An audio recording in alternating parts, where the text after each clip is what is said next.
ಹರೇ ರಾಮ.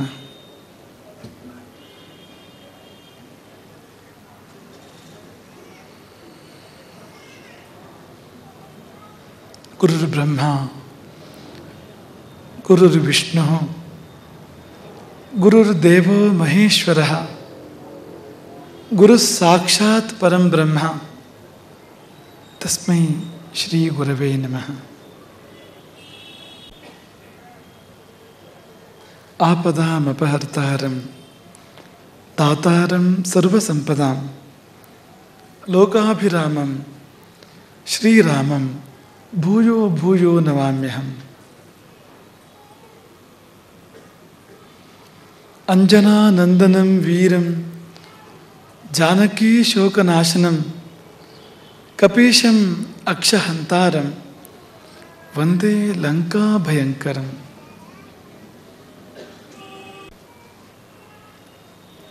ಸಕಲರ ಚಿತ್ತದಲ್ಲಿ ವಾಸಿಸುವ ಚಿನ್ಮಯ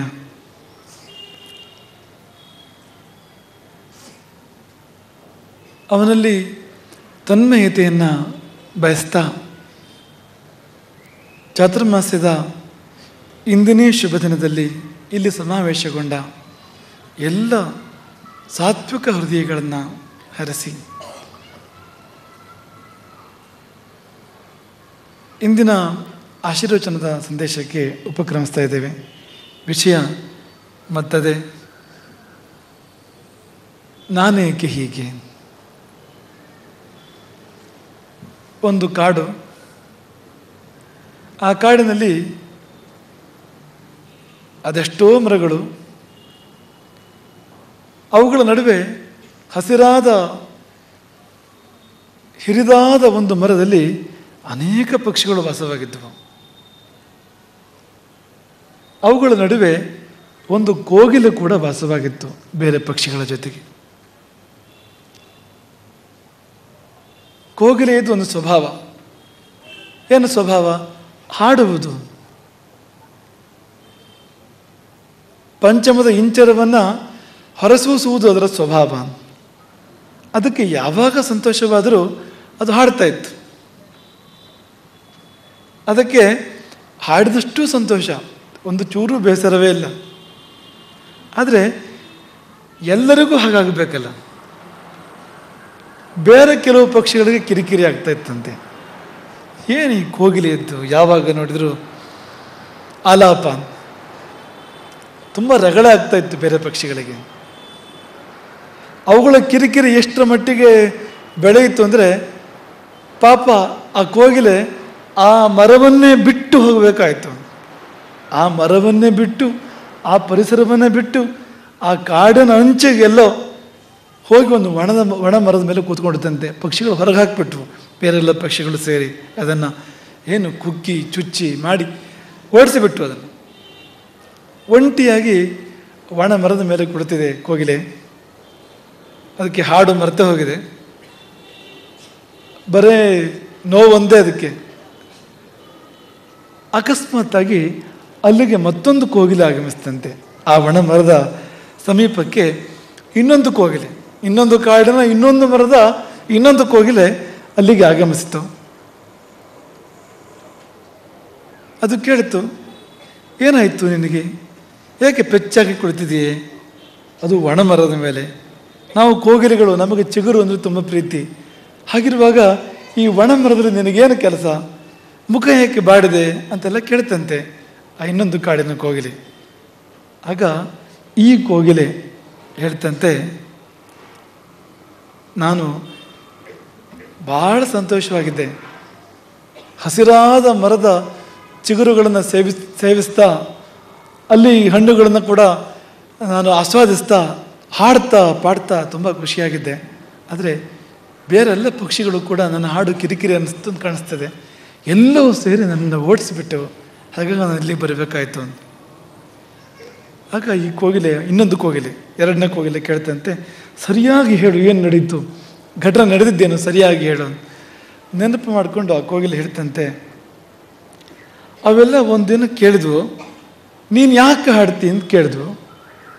ಆಗ ನಾನೇನು ಹೇಳಿದೆ? ನಾನು ಹೇಳಿದೆ, ನಾನು ನನ್ನ ಖುಷಿಗಾಗಿ ಹಾಡ್ತೇನೆ. ನನ್ನ ಸಂತೋಷಕ್ಕಾಗಿ ಹಾಡ್ತೇನೆ ಅಂತ ಹೇಳಿದೆ. ಅಷ್ಟೇ, ಎಲ್ಲ ಸೇರಿ ಬಡಿಸ್ಬಿಟ್ಟು ನನ್ನನ್ನು.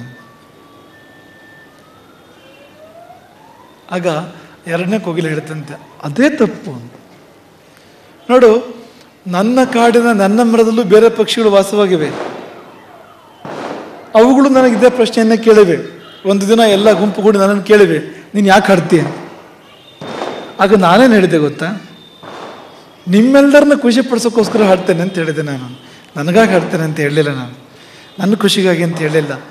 ನಿಮ್ಮೆಲ್ಲರ ಸಂತೋಷಕ್ಕಾಗಿ, ನಿಮ್ಮೆಲ್ಲರ ಮನಸ್ಸನ್ನು ಉಲ್ಲಾಸಗೊಳಿಸೋಕ್ಕೋಸ್ಕರವಾಗಿ ಹಾಡ್ತೇನೆ ಅಂತ ಹೇಳಿದೆ. ಎಲ್ಲರಿಗೂ ಸಂತೋಷ ಆಯಿತು. ಹಾಡು ಅಂತ ಹೇಳಿದರು, ಇನ್ನೂ ಹಾಡು ಅಂತ ಹೇಳಿದರು. ಯಾರೋ ಒಂದೆರಡು ಪಕ್ಷಿಗಳಿಗೆ ನನ್ನ ಸ್ವರ ರಾಗವ ಇಷ್ಟವಾಗದಿದ್ರು ಕೂಡ ಅವೆರಡನ್ನು ಉಳಿದ ಪಕ್ಷಿಗಳು ಸೇರಿ ಸುಮ್ಮನಿರಿಸಿದ್ರು. ನಾನು ಹಾಯಾಗಿದ್ದೇನೆ. ಹಾಗಾಗಿ ನೀನು ಕೊಟ್ಟ ಉತ್ತರವನ್ನು ವಿಶ್ಲೇಷಣೆ ಮಾಡು. ಹಾಗಲ್ಲ ಉತ್ತರ ಕೊಡಬೇಕಾಗಿದ್ದು, ಮತ್ತು ವಿಷಯವೂ ಹಾಗಲ್ಲ. ನಿನ್ನ ಸ್ವರ ನಿನಗಾಗಿ ಅಲ್ಲ. ಈಗ ಹಸುವಿನ ಕೆಚ್ಚಲಲ್ಲಿ ಹಾಲು ಬಂದರೆ ಅದು ಅದಕ್ಕೋಸ್ಕರವಾಗಿ ಅಲ್ಲ, ಅದು ಕರುವಿಗೋಸ್ಕರವಾಗಿ. ಯಾವುದಾದ್ರೂ ಹಸು ತನ್ನ ಕೆಚ್ಚಲ ಹಾಲನ್ನು ತಾನೇ ಕುಡಿಯೋದಾದರೆ ಸುಲಭ ಅಲ್ಲ, ಅದು ಬಹಳ ಕಷ್ಟ. ಅದು ಹಾಗೆ ಮಾಡುವುದಾದರೆ ಅಂಥ ಹಸುವನ್ನು ಮನೇಲಿ ಇಟ್ಕೊಳ್ಳೋದಕ್ಕೆ ಶಾಸ್ತ್ರ ಅನುಮತಿಸೋದಿಲ್ಲ. ಹಾಗಾಗಿ ಅದು ಅದಕ್ಕಾಗಿರೋದಲ್ಲ. ಯಾವ ನದಿಯೂ ತನ್ನ ನೀರನ್ನು ತಾನು ಕುಡಿಯೋದಿಲ್ಲ, ಯಾವ ಮರವು ತನ್ನ ಹಣ್ಣನ್ನು ತಾನು ತಿನ್ನೋದಿಲ್ಲ, ಯಾವ ಹಸುವು ತನ್ನ ಹಾಲನ್ನು ತಾನು ಕುಡಿಯೋದಿಲ್ಲ ಸಾಧಾರಣವಾಗಿ. ಹಾಗಿರುವಾಗ ನಿನಗೆ ಕೊಟ್ಟ ಸ್ವರ ದೇವರು, ಅದು ನಿನಗಾಗಿ ಅಲ್ಲ, ಅದು ಇನ್ನೊಬ್ಬರ ಸಂತೋಷಕ್ಕೋಸ್ಕರವಾಗಿ. ನೀನು ಅದನ್ನೇ ಹೇಳಬೇಕಿತ್ತು, ನಿಮ್ಮೆಲ್ಲರ ಖುಷಿಗಾಗಿ ಹಾಡ್ತೇನೆ ಅಂತ.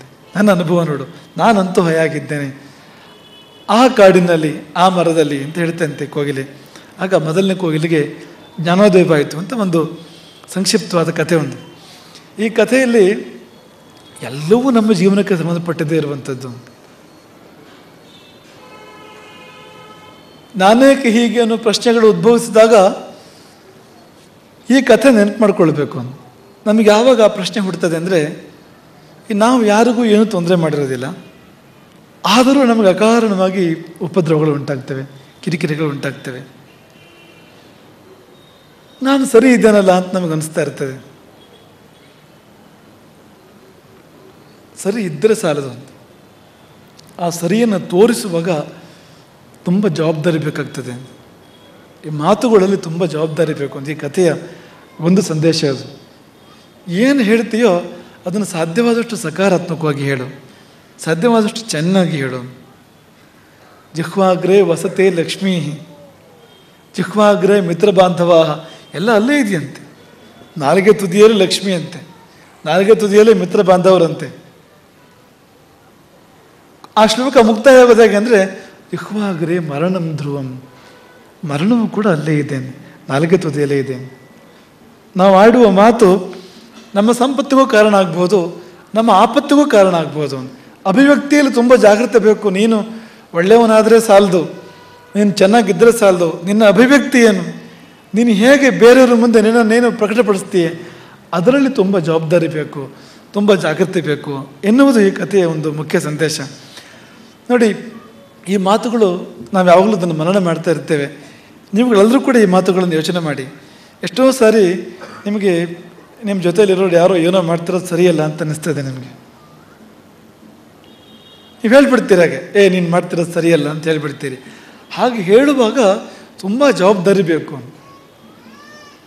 ಮೊಟ್ಟ ಮೊದಲನೇದಾಗಿ ಈಗ ಸರಿಯಲ್ಲ ಅನ್ನೋದು ಸರಿ ಅನ್ನೋ ಪ್ರಶ್ನೆ ನಮಗೆ ನಾವೇ ಕೇಳ್ಕೊಳ್ಬೇಕು. ಇನ್ನು ನಾವೇ ಸರ್ವಜ್ಞರ, ನಮಗೆ ಎಲ್ಲ ಗೊತ್ತಾ, ನಿಜವಾಗೂ ಸರಿ ಅಲ್ವಾ? ಒಂದಕ್ಕೆ 4 ಬಾರಿ ಪ್ರಶ್ನೆ ಕೇಳ್ಕೊಳ್ಬೇಕು, ನಾವು ಖಾತ್ರಿಪಡಿಸ್ಕೊಳ್ಬೇಕು. ತಪ್ಪಾಗಿರ್ಬೋದು ನಮ್ಮ ಅಭಿಪ್ರಾಯವೇ, ನಮಗೆ ತೋರದೆ ತಪ್ಪಾಗಿರ್ಬೋದು. ನಾವು ಹೋಗಿ ಇನ್ನೊಬ್ಬನ ಮೇಲೆ ಅವನು ಸರಿಯಾಗಿದ್ದವನು ತಪ್ಪುದಾರಿ ಗೆಳೆಯೋ ಥರ ಆಗ್ಬಿಡ್ಬೋದು. ಒಂದಕ್ಕೆ 4 ಬಾರಿ ನಮಗೆ ನಾವೇ ಖಾತ್ರಿಪಡಿಸ್ಕೊಳ್ಬೇಕು, ನಮ್ಮ ಅಭಿಪ್ರಾಯ ಸರಿ ಇದೆ ಅಂತ, ಏನು ತಪ್ಪು ನಡೀತಾ ಇದೆ ಅಂತ. ಇಷ್ಟರ ಮೇಲೆಯೂ ಸೀದಾ ಹೋಗಿ ಮುಖಕ್ಕೆ ನೀನು ಸರಿಯಲ್ಲ ಅಂತ ಹೇಳಿಬಿಡೋದಲ್ಲ. ಮೊದಲು ಯೋಚನೆ ಮಾಡಬೇಕಾಗಿತ್ತು, ನಾನೇ ಹೇಳಬೇಕಾಗಿದೆ. ನಾನು ಅದು ಅವನು ತಪ್ಪೇ ಮಾಡ್ತಾ ಇದ್ರು ಕೂಡ ಹೇಳೋ ಜಾಗದಲ್ಲಿ ನಾನಿದ್ದೀನ, ನಾನೇ ಹೇಳಬೇಕಾ ಇದನ್ನು ಯೋಚನೆ ಮಾಡಬೇಕು. ಈಗ ತಂದೆ, ಅಣ್ಣ, ಗುರು, ಹಿರಿಯರು ಯಾರೋ ಇರ್ತಾರೆ, ಅಥವಾ ನಮ್ಮ ಬಾಸ್ ಇರ್ಬೋದು. ಹೇಳೋ ಜಾಗದಲ್ಲಿ ನಾನಿದ್ದೇನೆ ಅನ್ನೋ ಪ್ರಶ್ನೆಗೆ ಉತ್ತರ ಬೇಕು. ಮೊದಲು ನಾನೇ ಹೇಳಬೇಕಂತ. ನಾನೇ ಹೇಳಬೇಕು, ಮತ್ತಾರು ಹೇಳೋರಿಲ್ಲ ಅಂತಾರೆ. ಮತ್ತಾರು ಹೇಳಿದ್ರೆ ಒಳ್ಳೇದು. ಹೇಳಬೇಕಾದವ್ರು ಹೇಳಿದ್ರೆ ಎಷ್ಟೋ ಸತಿ ಆಗಬೇಕಾದ ಪರಿಣಾಮ ಆಗ್ತದೆ. ಯಾರು ಹೇಳಿದ್ರೆ ಪರಿಣಾಮ ಆಗೋದಿಲ್ಲ, ಯಾರು ಹೇಳಿದ್ರೆ ವಿಪರಿಣಾಮ ಆಗ್ತದೆ. ಎಷ್ಟೋ ಸರ್ತಿ ಹೇಳಬೇಕಾದವ್ರು ಹೇಳಿದ್ರೆ ಸತ್ಪರಿಣಾಮ ಆಗ್ತದೆ. ಹಾಗಾಗಿ ಯಾರು ಹೇಳಿದ್ರೆ ಒಳ್ಳೇದು ಅನ್ನೋದನ್ನು ನಾವು ಯೋಚನೆ ಮಾಡಬೇಕು. ನಾವೇ ಹೇಳಬೇಕು ಅಂತಿಲ್ಲ, ಅದನ್ನು ಬೇರೆ ಯಾರು ಹೇಳೋರಿಲ್ಲ, ನಾವೇ ಹೇಳಬೇಕು ಅಂತಾದರೆ ಕೂಡಲೇ ಮಾಡಬೇಕಾದ ಯೋಚನೆ ಈಗಲೇ ಹೇಳಬೇಕಂತ. ಯಾಕೆಂದರೆ ಎಷ್ಟೋ ಸಾರಿ ಬಿಸಿಯಲ್ಲಿ ಹೇಳಿದ್ದು ಬೆಂಕಿ ಪರಿಣಾಮವನ್ನು ಕೊಡ್ತದೆ ಅಂತ. ಸ್ವಲ್ಪ ತಡೆದು ತಾಳ್ಮೆಯಲ್ಲಿ ಹೇಳಿದರೆ ನಾವು ತಣಿಬೇಕು, ಅವನು ತಣಿಬೇಕು, ಸಮಾಧಾನ ಆಗಬೇಕು. ಇವತ್ತು ಹೇಳೋ ಬದಲು ನಾಳೆ ಹೇಳು, ಇನ್ಯಾವುದು ಬೇರೆ ಒಂದು ಸಮಾಧಾನದ ವಾತಾವರಣ ಇದ್ದಾಗ ಹೇಳು. ಬಿಸಿಯಲ್ಲಿ ತಪ್ಪು ಹೇಳಿಬಿಡ್ಬೋದು, ಯಾವುದು ಎಲ್ಲಿಗೋ ಹೋಗ್ಬಿಡ್ಬೋದು ವಿಷಯ. ಹಾಗಾಗಿ ಈಗಲೇ ಹೇಳಬೇಕಂತ. ಈಗಲೇ ಹೇಳಬೇಕು ಅಂತಾದರೆ ಅಥವಾ ಯಾವಾಗ ಹೇಳಬೇಕು ಅಂತಾದರೂ ಕೂಡ ಮುಂದಿನ ಪ್ರಶ್ನೆ ಹೀಗೆ ಹೇಳಬೇಕಾ ಅಂತ.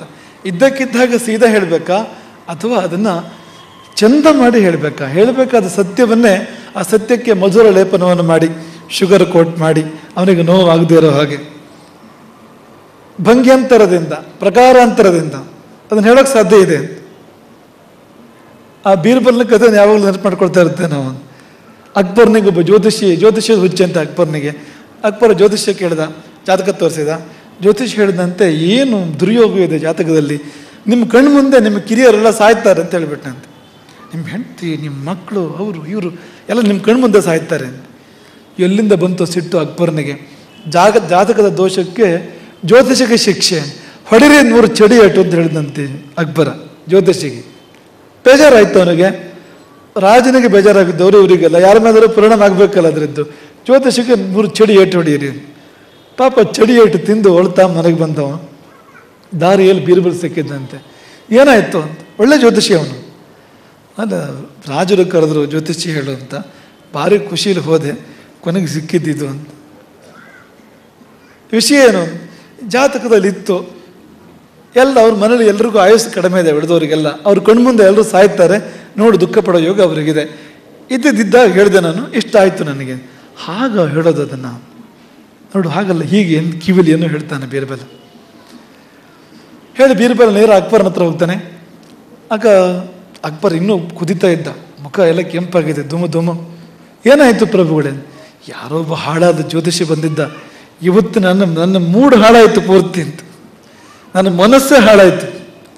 ಎಲ್ಲ ಬೇಡ್ದರದೆಲ್ಲ ಹೇಳಿ ಹೋದ. ಜ್ಯೋತಿಷಿಗಳು ಕುಲಕ್ಕೆ ಬೈತಾ ಇದ್ದಾನೆ. ನೀವು ಒಂದು ಮಾತು ನನಗೆ ಹೇಳಿಬಿಡುವ, ನನ್ನ ಹತ್ರ ಒಳ್ಳೆ ಜ್ಯೋತಿಷಿಗಳು, ಹಳೆಯ ಜ್ಯೋತಿಷಿಗಳು, ಅನುಭವಸ್ಥರಿದ್ದಾರೆ. ನಿಮ್ಮ ಹತ್ರ ಯಾರೋ ಬಂದವರು, ಯಾರೋ ಅರೆಬೆಂದವ್ರು ಇರಬೇಕು, ಅನುಭವ ಇಲ್ಲದವ್ರು ಇರಬೇಕು. ನನಗೊಂದು ಮಾತು ಹೇಳಬಾರ್ದ? ಯಾರು ಅಂಥವ್ರು? ಕರ್ಕೊಂಡು ಬಾ ನಾಳೆ. ಮರುದಿನ ಬೀರ್ಬಲ್ ಕರ್ಕೊಂಡು ಬರ್ತಾನೆ ಜ್ಯೋತಿಷಿಗಳನ್ನು. ಇವರು ಮಾತ್ರ ಭಾರಿ ವಯಸ್ಸಾದ ಜ್ಯೋತಿಷಿಗಳು, ಏನು ಕೋಲು ಉರ್ಕೊಂಡು ಬರ್ತಾ ಇದ್ದಾರೆ, ಬೆನ್ನೆಲ್ಲ ಬಾಗಿದೆ. ಇಷ್ಟುದ್ದ ಗಡ್ಡ, ಬಿಳಿ ಗಡ್ಡ, ಏನು ಹೊಟ್ಟೆವರೆಗೂ ಗಡ್ಡೆ ಬಂದಿದೆ. ಸ್ವಲ್ಪ ಗೌರವ ಬಂತು ಅಕ್ಬರ್ನಿಗೆ, ನೋಡ್ತಿರೋ ಹಾಗೇನೆ. ಜಾತಕ ತೋರಿಸಿದ ಅಕ್ಬರ್. ಜಾತಕ ನೋಡಿ ಹೇಳಿದರು, ಎಂಥ ಒಳ್ಳೆ ಜಾತಕ, ಇಷ್ಟು ದೀರ್ಘಾಯಸ್ಸು ಬಹಳ ಕಡಿಮೆ ಜನರಿಗೆ ಇರ್ತದೆ. ಎಂಥ ದೀರ್ಘಾಯಸ್ಸು ಅಂದರೆ ನಿಮ್ಮ ಹೆಂಡತಿ ಇರ್ಬೋದು, ಮಕ್ಕಳಿರ್ಬೋದು, ನಿಮಗಿಂತ ಕಿರಿಯರು ಇರ್ಬೋದು, ಅವ್ರಿಗಿಂತ ಹೆಚ್ಚು ಕಾಲ ನೀವು ಬದುಕ್ತೀರಿ ಅಂತ. ಇನ್ನೂ ಮುಂದೆ ಹೋಗಿ ನಿಮ್ಮ ಆಯಸ್ಸಿದೆ ಅಂತ. ಭೇಷ್, ಅದಾದರೆ ಜ್ಯೋತಿಷ್ಯ ಅಂದಂತ ಅಕ್ಬರ್. ಯಾರಲ್ಲಿ 100 ಚಿನ್ನದ ನಾಣ್ಯ ಕೊಡಿ ಅಂತ ಅಪ್ಪಣೆ ಆಯಿತು ಕೂಡಲೇ. ಈ 100 ಚಿನ್ನದ ನಾಣ್ಯದ ಗಂಟು ಜ್ಯೋತಿಷಿಗೆ ಸೇರ್ತಾ ಇದ್ದಾಗೇನೆ ಬೀರ್ಬಲ್ ಹೇಳಿದಂತೆ, ದರಗಳೇ, ನಿನ್ನೆ ಹೇಳಿದವನೇ ಜ್ಯೋತಿಷಿ ಹೇಳಕ್ಕೆ ಬಂದಿದ್ದು ಇವತ್ತು. ಗಡ್ಡ ತೆಗೆದಂತೆ, ನೆಟ್ಟಿಗೆ ನಿಲ್ಲಿಸಿದಂತೆ, ಕೋಲ್ ತಗೊಂಡು ವಾಪಸ್ಸು. ಅದೇ ನಿನ್ನೆ ಬಂದವನೇ. ಅಕ್ಬರ್ನಿಗೆ ಮತ್ತೆ ಸಿಟ್ಟು ಬಂತಂತೆ. ಅಲ್ಲ, ನಿನ್ನೆ ಹಾಗೆ ಹೇಳ್ತಿ, ಇವತ್ತು ಹೀಗೆ ಹೇಳ್ತಿ, ಏನು ನಿಮ್ಮ ಜ್ಯೋತಿಷ್ಯ? ನಿನ್ನೆ ಕಾಗ ಕಪ್ಪಿದ್ದು ಇವತ್ತು ಬಿಳಿಯಾಗ ಸಾಧ್ಯವ ಅಂತ ಕೆಟ್ಟ ಫಲ ಹೇಳಿದ್ದೆ, ಇವತ್ತು ಒಳ್ಳೆ ಫಲ ಹೇಳ್ತಾ ಇದೆಯಲ್ಲ, ದುರಾಸೆಗಾಗಿ. ಬೀರ್ಬಲ್ ಹೇಳಿದಂತೆ, ನಿನ್ನೆ ಹೇಳಿದ್ದೇ ಇವತ್ತು ಅದನ್ನೇ ಹೇಳಿದ್ದು. ನಿನ್ನೆ ಹೇಳಿದ್ದೇನು? ನಿನ್ನ ಕಣ್ಣು ಮುಂದೆ ನಿನ್ನ ಕಿರಿಯವರೆಲ್ಲ ಸಾಯ್ತಾರೆ, ಅವರಿಗೆಲ್ಲ ಆಯುಸ್ಸು ಕಡಿಮೆ, ಅಲ್ಪಾಯುಷಿಗಳು ಅಂತ ಹೇಳಿದ್ದು. ಇವತ್ತು ಹೇಳಿದ್ದು ನೀವು ದೀರ್ಘಾಯುಷ್ಯಗಳು. ಅವರೆಲ್ಲರಿಗಿಂತ ಜಾಸ್ತಿ ಆಯುಷ್ಯ ನಿಮಗಿದೆ, ಅವ್ರು ಬಾಳಕ್ಕಿಂತ ಜಾಸ್ತಿ ಕಾಲ ನೀವು ಬಾಳ್ತೀರಿ ಅಂತ ಇವತ್ತು ಹೇಳಿದ್ದು. ಅರ್ಥ ಏನು ವ್ಯತ್ಯಾಸ ಆಯಿತು ಹೇಳಿ? ಜ್ಞಾನೋದಯ ಆಯಿತು ಅಕ್ಬರ್ನಿಗಾಗ. ಅದೇ ವಿಷಯ ಅಲ್ವ ಇದು ಅಂತ ನೋಡಿ. ಅದೇ ವಿಷಯವನ್ನು ಹೇಗೆ ಸಕಾರಾತ್ಮಕವಾಗಿ ಹೇಳ್ಬೋದು ಅಂತ. ಅದೇ ಮಾತುಗಳನ್ನು ಪಾಸಿಟಿವ್ ಆಗಿ ಹೇಳ್ಬೋದು ಅಂತ. ಸುಳ್ಳು ಹೇಳಿಲ್ಲ ಜ್ಯೋತಿಷಿ, ಏನು ಬಣ್ಣ ಬದಲಾಯಿಸಿಲ್ಲ, ನಿಜವಾಗಿಯೂ ಅದನ್ನೇ ಹೇಳಿದ್ದು. ಆದರೆ ಹೇಳುವ ರೀತಿ ಹೇಗೆ ಅಂದರೆ, ಹೇಗೆ ಹೇಳಿದ್ರೆ ಆಪ್ಯಾಯಮಾನವಾಗ್ಬೋದೋ, ಹೇಗೆ ಹೇಳಿದ್ರೆ ಮನಸ್ಸಿಗೆ ಹಿಡಿಬೋದೋ ಹಾಗೆ ಇವತ್ತು ಅದನ್ನು ಹೇಳಿದ್ದಾನೆ. ಅದು ಹಿಡೀತು ಅಕ್ಬರ್ನ ಮನಸ್ಸಿಗೆ. ಹಾಗೆ ನಿಮಗೆ ಯಾವುದೇ ಒಂದು ಸತ್ಯವನ್ನು, ಯಾವುದೇ ಒಂದು ಇನ್ನೊಬ್ಬರ ದೋಷವನ್ನು ಎತ್ತಿ ಹೇಳುವಾಗಲೂ, ಕೆಡುಕನ್ನು ಹೇಳುವಾಗಲೂ ಕೂಡ ಹೀಗೆ ಹೇಳಲಿಕ್ಕೆ ಸಾಧ್ಯ ಇದೆ ಅಂತ. ಅದನ್ನು ಈಗ ರಾಜನಿಗೆ ಹೇಗೆ ಹೇಳಬೇಕು ಒಂದು ಸಂಗತಿಯನ್ನು ಅನ್ನೋದಕ್ಕೆ ಕೆಲವು ನಿಯಮಗಳಿದೆ. ಸಚಿವರು ರಾಜನಿಗೆ ಸಲಹೆ ಕೊಡಬೇಕಾಗ್ತದೆ. ಕೆಲವು ಸರಿ ರಾಜನನ್ನು ತಪ್ಪು ಮಾಡಿದ್ದು ಅಂತ ಹೇಳಬೇಕು, ನೀನು ಹೀಗೆ ಮಾಡಬೇಡ, ಇದು ತಪ್ಪು ಅಂತ ಹೇಳಬೇಕಾಗ್ತದೆ. ಹೇಳುವಾಗ ಹೇಗೆ ಹೇಳಬೇಕು ಅನ್ನೋದಕ್ಕೊಂದು ವಿಧಿ ಇದೆ, ಕ್ರಮ ಇದೆ. ರಾಜನನ್ನು ಒಳ್ಳೆಯ ಮಾತುಗಳಿಂದ ಸಂತೋಷಪಡಿಸಿ, ಕೊನೆಗೆ ಸಾಮದಾನಗಳಿಂದ ಕೂಡಿ ಪ್ರಿಯವಾಗುವಂತ ಹೇಳುವುದನ್ನು ಅಂತ. ಸುಗ್ರೀವನಿಗೆ ಹನುಮಂತ ಹೇಳ್ತಾನೆ, ರಾಮನಿಗೆ ಮಾತು ಕೊಟ್ಟು ಸುಗ್ರೀವ ವಾಲಿ ಬದಿ ಆದ ನಂತರ, ಸುಗ್ರೀವನ ಪಟ್ಟಾಭಿಷೇಕದಕ್ಕಿಂತ ಮೊದಲು ರಾಮನಿಗೆ ಮಾತು ಕೊಟ್ಟಿದ್ದಾನೆ, ಬೆಳಗಾಲ ಕಳೆದು ಕೂಡಲಿ ಸೀತೆಯನ್ನು ಹುಡುಕಲಿಕ್ಕೆ ಜನ ಕಳಿಸ್ತೇನೆ, ಸೇನೆಯನ್ನು ಕಳಿಸ್ತೇನೆ. ರಾಜ ಆದಮೇಲೆ ಮರೆತು ಹೋಗಿದೆ, ಈ ಮಕಾರಗಳಲ್ಲಿ ಮುಳುಗೋಗಿದ್ದಾನೆ ಸುಗ್ರೀವ. ಮದ್ಯ ಮಾನನಿ ಇವುಗಳೆಲ್ಲ ಮುಳುಗೋಗಿಬಿಟ್ಟಿದ್ದಾನೆ, ಅವನಿಗೆ ಪ್ರಪಂಚದ ಪರಿವೇ ಇಲ್ಲ. ಮಳೆಗಾಲ ಕಳೆದಿದೆ. ಆಗ ಸುಗ್ರೀವ ಹನುಮಂತ ಬಂದು ಎಚ್ಚರಿಸ್ತಾನೆ ಸುಗ್ರೀವನನ್ನು. ನೀವು ಆ ರಾಮಾಯಣದ ಆ ಭಾಗ ನೋಡಬೇಕು, ಎಷ್ಟು ಸೊಗಸಾದ ಭಾಷೆಯಲ್ಲಿ ಅಂದರೆ, ನಿಜವಾಗಿ ಸುಗ್ರೀವನಿಗೆ ಸಹಿ ಬೈದಿದ್ದು ಹನುಮಂತ, ತಪ್ಪು ಮಾಡ್ತಾ ಇದೀಯ ನೀನು, ಕರ್ತವ್ಯ ಲೋಪ ಮಾಡ್ತಾ ಇದೀಯ ಅಂತ. ಆದರೆ ಹಾಗೆ ಅನಿಸೋದೇ ಇಲ್ಲ ಅಂತ, ಅಷ್ಟು ಚೆನ್ನಾಗಿ ಹೇಳ್ತಾನೆ. ಹನುಮಂತನ ಬಗ್ಗೆ ರಾಮನ ಹೇಳ್ತಾನೆ, ಕಸ್ಯನ ಆರಾಧ್ಯತೆ ಚಿತ್ತಂ ಉದ್ಯತಾಸೇಹಿ ಅರೇರಪಿ. ಈ ಹನುಮನ ಮಾತಿನಿಂದ ಯಾರ ಮನಸ್ಸು ತಾನೇ ತಿಳಿಯಾಗದೇ ಇದ್ದೀತು, ಪ್ರಸನ್ನವಾಗದೇ ಇದ್ದೀತು, ಯಾರಿಗೆ ತಾನೇ ಸಂತೋಷವಾಗದೇ ಇದ್ದೀತು. ಎತ್ತಿದ ಕತ್ತಿಯ ಶತ್ರುವಿಗಾದರೂ ಕೂಡ, ಇನ್ನೇನು ಕಡಿಬೇಕು ಅಂತ ಕತ್ತಿ ಎತ್ತಿದ್ದಾನೆ ಅಂಥ ಶತ್ರುವಿಗೂ ಕೂಡ ಹನುಮಂತನ ಮಾತನ್ನು ಕೇಳ್ತಾ ಇದ್ದರೆ ಹಾಗೆ ಕತ್ತಿಯನ್ನು ಇಳಿಸಿ ಬಿಗಿದಪ್ಪಬೇಕು ಅಂತ ಅನಿಸ್ಬಿಡ್ತದೆ. ಅಂಥ ಮಾತುಗಳು, ಜವಾಬ್ದಾರಿ ಇದೆ. ಮಾತು ಮನೆ ಕೆಡಿಸ್ತು ಅಂತ ಹೇಳ್ತಾರಲ್ಲ, ಹಾಗಾಗಿ ಹೇಗೆ ಅದನ್ನು ಹೇಳಬೇಕು ಅಂತ, ಹೇಳಬೇಕಾದನ್ನು ಹೇಗೆ ಹೇಳಬೇಕು ಅಂತ. ಈಗ ಒಬ್ಬ ಹಾಡುಗಾರ ತನ್ನ ಖುಷಿಗಾಗಿ ಹಾಡ್ತಾನೆ, ಅದರಲ್ಲಿ ಎರಡನೇ ಮಾತೇ ಇಲ್ಲ. ಆದರೆ ಸರ್ವಸಾಮಾನ್ಯವಾಗಿ ಅವನು ಕೇವಲ ತನ್ನ ಖುಷಿಗಾಗಿ ಹಾಡ್ತಾ ಇರೋದಿಲ್ಲ ಅಂತ. ಈಗ ಸಭೆ ಇಲ್ಲದೆ ಹಾಡು ಅಂದರೆ ಈ ಹಾಡುಗಾರರಿಗೆ ಎಷ್ಟು ಬೇಜಾರಾಗ್ತದೆ ನೋಡಿ, ಸಂತೋಷ ಪಡ್ತಾರ? ಇಲ್ಲ. ಅದೇ ಸಭೆ ತುಂಬಿದ್ರೆ ಎಷ್ಟು ಸಂತೋಷ ಪಡ್ತಾರೆ ಅವರು. ಅಂದರೆ ಎಲ್ಲೋ ಒಂದು ಕಡೆಗೆ ಆ ತನ್ನ ಆನಂದವನ್ನು ಬೇರೆಯವರು ಅನುಭವಿಸಲು ಭಾವ ಇದೆ ಅಲ್ಲಿ ಅಂತ. ಆ ಆನಂದ ಹಬ್ಬಬೇಕು, ಹರಡಬೇಕು ಅಂತ, ಬೇರೆಯವರಿಗೂ ಸಿಗಬೇಕು ಅಂತ. ಹಾಗಾಗಿ ನನ್ನ ಖುಷಿಗಾಗಿ ಹಾಡ್ತೇನೆ ಅನ್ನೋದು ನಿಜವೇ ಆದರೂ ಕೂಡ, ಅದು ಸತ್ಯವೇ ಆದರೂ ಪರಮ ಸತ್ಯ ಯಾವುದು ಅಂದರೆ, ಆನಂದ ವಿಸ್ತಾರವಾಗಿ ಎಲ್ಲರಲ್ಲಿ ಹರಡಬೇಕು. ಅದಿಲ್ಲದಿದ್ರೆ ಕೋಗಿಲ ಎಲ್ಲೋ ಯಾರು ಇಲ್ಲದವ್ರು ಹೋಗಿ ಹಾಡ್ತಾ ಇತ್ತು. ಪಕ್ಷಿಗಳ ನಡುವೆ ಹಾಡಿದ್ದು ಯಾಕೆಂದರೆ, ಯಾರೋ ಕೇಳಬೇಕು ಅಂತಾನೆ ಸ್ವರ ಬರೋದು ಹೊರಗಡೆಗೆ. ಸ್ವರದ ಉದ್ದೇಶ ಏನು ಹೇಳಿ, ಯಾರೋ ಕೇಳಬೇಕು ಅಂತಾನೆ. ಹಾಗಾಗಿ ಅಲ್ಲಿ ಬೇಕಾದ ಜವಾಬ್ದಾರಿ, ಮೊದಲನೇದಾಗಿ ನಾನು ನಂಬಿದ್ದೆ ಸತ್ಯವ, ಎರಡನೇದಾಗಿ ಅದನ್ನು ಹೇಳಬೇಕಾ, ಮೂರನೇದಾಗಿ ಈಗಲೇ ಹೇಳಬೇಕಾ, ನಾನೇ ಹೇಳಬೇಕಾ, ಕೊನೆಯದಾಗಿ ಹೀಗೆ ಹೇಳಬೇಕಾ, ಇದ್ದಕ್ಕೆ ಇದ್ದ ಹಾಗೆ ಹೀಗೆ ಹೇಳಬೇಕಾ. ಒಬ್ಬ ತರ್ಕಶಾಸ್ತ್ರ ಓದ್ದವನು ಒಣಗಿದ ಮರವನ್ನು ಕಂಡಾಗ ಏನು ಹೇಳ್ತಾನೆ ಅಂದರೆ, ಶುಷ್ಕೋ ವೃಕ್ಷ ತಿಷ್ಠತಿ ಅಗ್ರೆ. ಇದ್ದಕ್ಕಿದ್ದ ಹಾಗೆ ಒಣಗಿದ ಮರವು ನಿಂತಿದೆ ಅಲ್ಲಿ. ಶುಷ್ಕೋ ವೃಕ್ಷ ತಿಷ್ಠತಿ ಅಗ್ರೆ.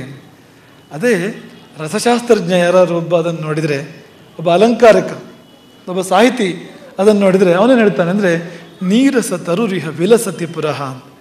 ನಿಮ್ಗೆ ಅರ್ಥ ಆಗದಿದ್ರು ಕೂಡ ಕೇಳಕ್ಕೊಂಥರ ಹಿತವಾಗಿದೆ ನೋಡಿ. ಶುಷ್ಕೋ ವೃಕ್ಷ ತಿಷ್ಠ ತ್ಯಗ್ರೆ ಅನ್ನುವಾಗ ಯಾವುದೋ ದೈತ್ಯ ವೇಷ ಸಭೆಗೆ ಬಂದಾಗ ಆಗ್ತದೆ, ರಂಗಸ್ಥಳಕ್ಕೆ ಬಂದಾಗ ಆಗ್ತದೆ, ಡಮ್ ಡಮ್ ಡಮ್ ಅಂತ. ಶುಷ್ಕೋ ವೃಕ್ಷ ತಿಷ್ಠ ತ್ಯಗ್ರೆ. ಅದೇ ಸಾಹಿತ್ಯ ಭಾಷೆ ಹೇಗಿರ್ತದೆ, ಕವಿ ಭಾಷೆ ಹೇಗಿರ್ತದೆ ಅಂದರೆ, ನೀರಸ ತರುರಿಹ ವಿಲಸತಿ ಪುರಃ. ಆ ಶುಷ್ಕ ವೃಕ್ಷ ಅನ್ನೋದನ್ನ ನೀರಸ ತರು ಅಂತ ಹೇಳುವಾಗಲೂ ರಸಶಬ್ದ ಬಳಸಿ ಹೇಳಿದಾನ ಅನ್ನೋದನ್ನ ಅಂತ. ಈಗ ವಿಲಸತಿ, ಅದು ವಿಲಸಿಸ್ತಾ ಇದೆ ಅಂತ ಅವನು ಹೇಳೋದು ಕವಿ. ಅದು ಹೇಗೆ ವಿಲಸಿಸ್ತಾ ಇದೆ ಅಂದರೆ, ಅದರ ಭೂತಕಾಲ ನೆನಪು ಮಾಡಿಕೊಂಡ್ರೆ, ಅಥವಾ ಒಂದು ಮಳೆ ಬಂದರೂ ಅದು ಹೇಗಿರ್ಬೋದು ಅಂತ ನೆನಪು ಪಡ್ಕೊಂಡ್ರೆ ವಿಲಸತಿ ಪುರಃ ಹೇಳುವ ಭಾಷೆ. ಹಾಗಾಗಿ ನಾಲಿಗೆಗೆ ಸಕ್ಕರೆ ಹಚ್ಚಿಕೊಂಡು ಮಾತಾಡಬೇಕು ಯಾವಾಗಲೂ. ನಾನು ಸ್ಟ್ರೈಟ್ ಫಾರ್ವರ್ಡ್ ಅನ್ನೋ ಗರ್ವ ಕೆಲವರಿಗಿರ್ತದೆ ಅಂತ. ಇನ್ನು ಯಾರು ಹೇಳಿದ್ದು ಆಗಿರೋದಕ್ಕೆ? ಸತ್ಯ ಹೇಳೋದಕ್ಕೆ ಶಾಸ್ತ್ರಗಳು ಹೇಳ್ತವೆ, ಸತ್ಯ ಹೇಳುವಂಥ ಶಾಸ್ತ್ರಗಳು ಹೇಳ್ತವೆ. ಆದರೆ ಎಲ್ಲೂ ಇನ್ನೊಬ್ಬರು ನೋಯಿಸುವಂಥ ಶಾಸ್ತ್ರ ಹೇಳೋದಿಲ್ಲ ಅಂತ. ಶಾಸ್ತ್ರ ಹೇಳಿದ್ದೇನು? ಸತ್ಯಂ ಬ್ರೂಯಾತ್ ಶಾಸ್ತ್ರ ಅದು. ಆದರೆ ನಬ್ರೂಯಾತ್ ಸತ್ಯಂ ಅಪ್ರಿಯಂ, ಅಪ್ರಿಯವಾದ ಸತ್ಯವನ್ನು ಹೇಳಬೇಡ. ಸತ್ಯನ ಹೇಳ್ಬೇಡ, ಅಪ್ರಿಯ ಆಗುವಾಗ ಹೇಳಬೇಡ ಅಂತ, ನೋವಾಗೋ ಥರ ಹೇಳಬೇಡ ಅಂತ, ಪ್ರಿಯವಾಗುವಂತೆ ಹೇಳು ಅಂತ. ನಬ್ರೂಯಾತ್ ಸತ್ಯಂ ಅಪ್ರಿಯಂ, ಹಾಗಂತ ಪ್ರಿಯವಾಗಬೇಕು ಅಂತ ಸುಳ್ಳು ಹೇಳಬೇಡ. ಪ್ರಿಯಂಚ ನಾನೃತಂ ಬ್ರೂಯಾತ್ ಅಂಥವ್ರು ಕದ್ರು ಇರ್ತಾರೆ, ಸುಳ್ಳಿಗೆ ಸುಳ್ಳನ್ನು ಸೇರಿಸಿ ಒಂದು ಮಾಲೆ ಹೆಣಿತಾ ಇರ್ತಾರೆ ಅವರು ಅಂತ. ಅದಲ್ಲ, ಸುಳ್ಳು ಹೇಳುವಂತಲ್ಲ, ಸತ್ಯವನ್ನು ಪ್ರಿಯವಾಗುವಂತೆ ಹೇಳು, ಆಪ್ಯಾಯಮಾನವಾಗುವಂತೆ ಹೇಳು. ನಾಲಿಗೆಗೆ ಸಕ್ಕರೆ ಹೆಚ್ಚಿ ಮಾತಾಡು, ಪಾಯಸದ ನಾಲಿಗೆಯಲ್ಲಿ ಮಾತಾಡು, ಮೆಣಸಿನಕಾಯಿ ನಾಲಿಗೆಯಲ್ಲಿ ಮಾತಾಡಬೇಡ, ಒಗ್ಗರಣೆ ನಾಲಿಗೆಯಲ್ಲಿ ಮಾತಾಡಬೇಡ, ಪಾಯಸದ ನಾಲಿಗೆಯಲ್ಲಿ ಮಾತಾಡು, ಸಕ್ಕರೆ ನಾಲಿಗೆಯಲ್ಲಿ ಮಾತಾಡು. ಅದನ್ನು ಶಾಸ್ತ್ರಗಳು ಹೇಳಿದ್ವು. ಹಾಗಾಗಿ ಸತ್ಯಂ ಬ್ರೂಯಾತ್ ಪ್ರಿಯಂ ಬ್ರೂಯಾತ್, ಎರಡೂ ವಿಧಿಗಳನ್ನು ಪಾಲಿಸ್ಬೇಕು ನಾವು ಒಟ್ಟಿಗೆ ಅಂತ. ಹಾಗಾಗಿ ನಾನು ಸ್ಟ್ರೈಟ್ ಫಾರ್ವರ್ಡ್, ನಾನು ಇದ್ದಕ್ಕಿದ್ದಂಗೆ ಹೇಳ್ತೇನಪ್ಪ ಅನ್ನೋರು ಇದನ್ನು ಗಮನಿಸಬೇಕು ಅಂತ. ನೀವು ಮುಂದಿನ ಪರಿಣಾಮಕ್ಕೂ ಸಿದ್ಧರಿರಬೇಕು. ಹಾಗೆ ನೀವು ಮುಖಕ್ಕೆ ಹೊಡೆದಾಗ ಮಾತಾಡಿದರೆ ಅಲ್ಲುಂಟಾದ ನೋವು ಅದು ಪ್ರತಿಫಲಿಸ್ತಾ ಇರೋದಿಲ್ಲ. ಅದೆಲ್ಲ ಒಂದು ಕಡೆ ಹಿಂದಿರುಗಿ ಬರಲೇಬೇಕು, ಏನೋ ಒಂದಷ್ಟು ಪರಿಣಾಮ ಆಗಲೇಬೇಕು ಅದರಿಂದ.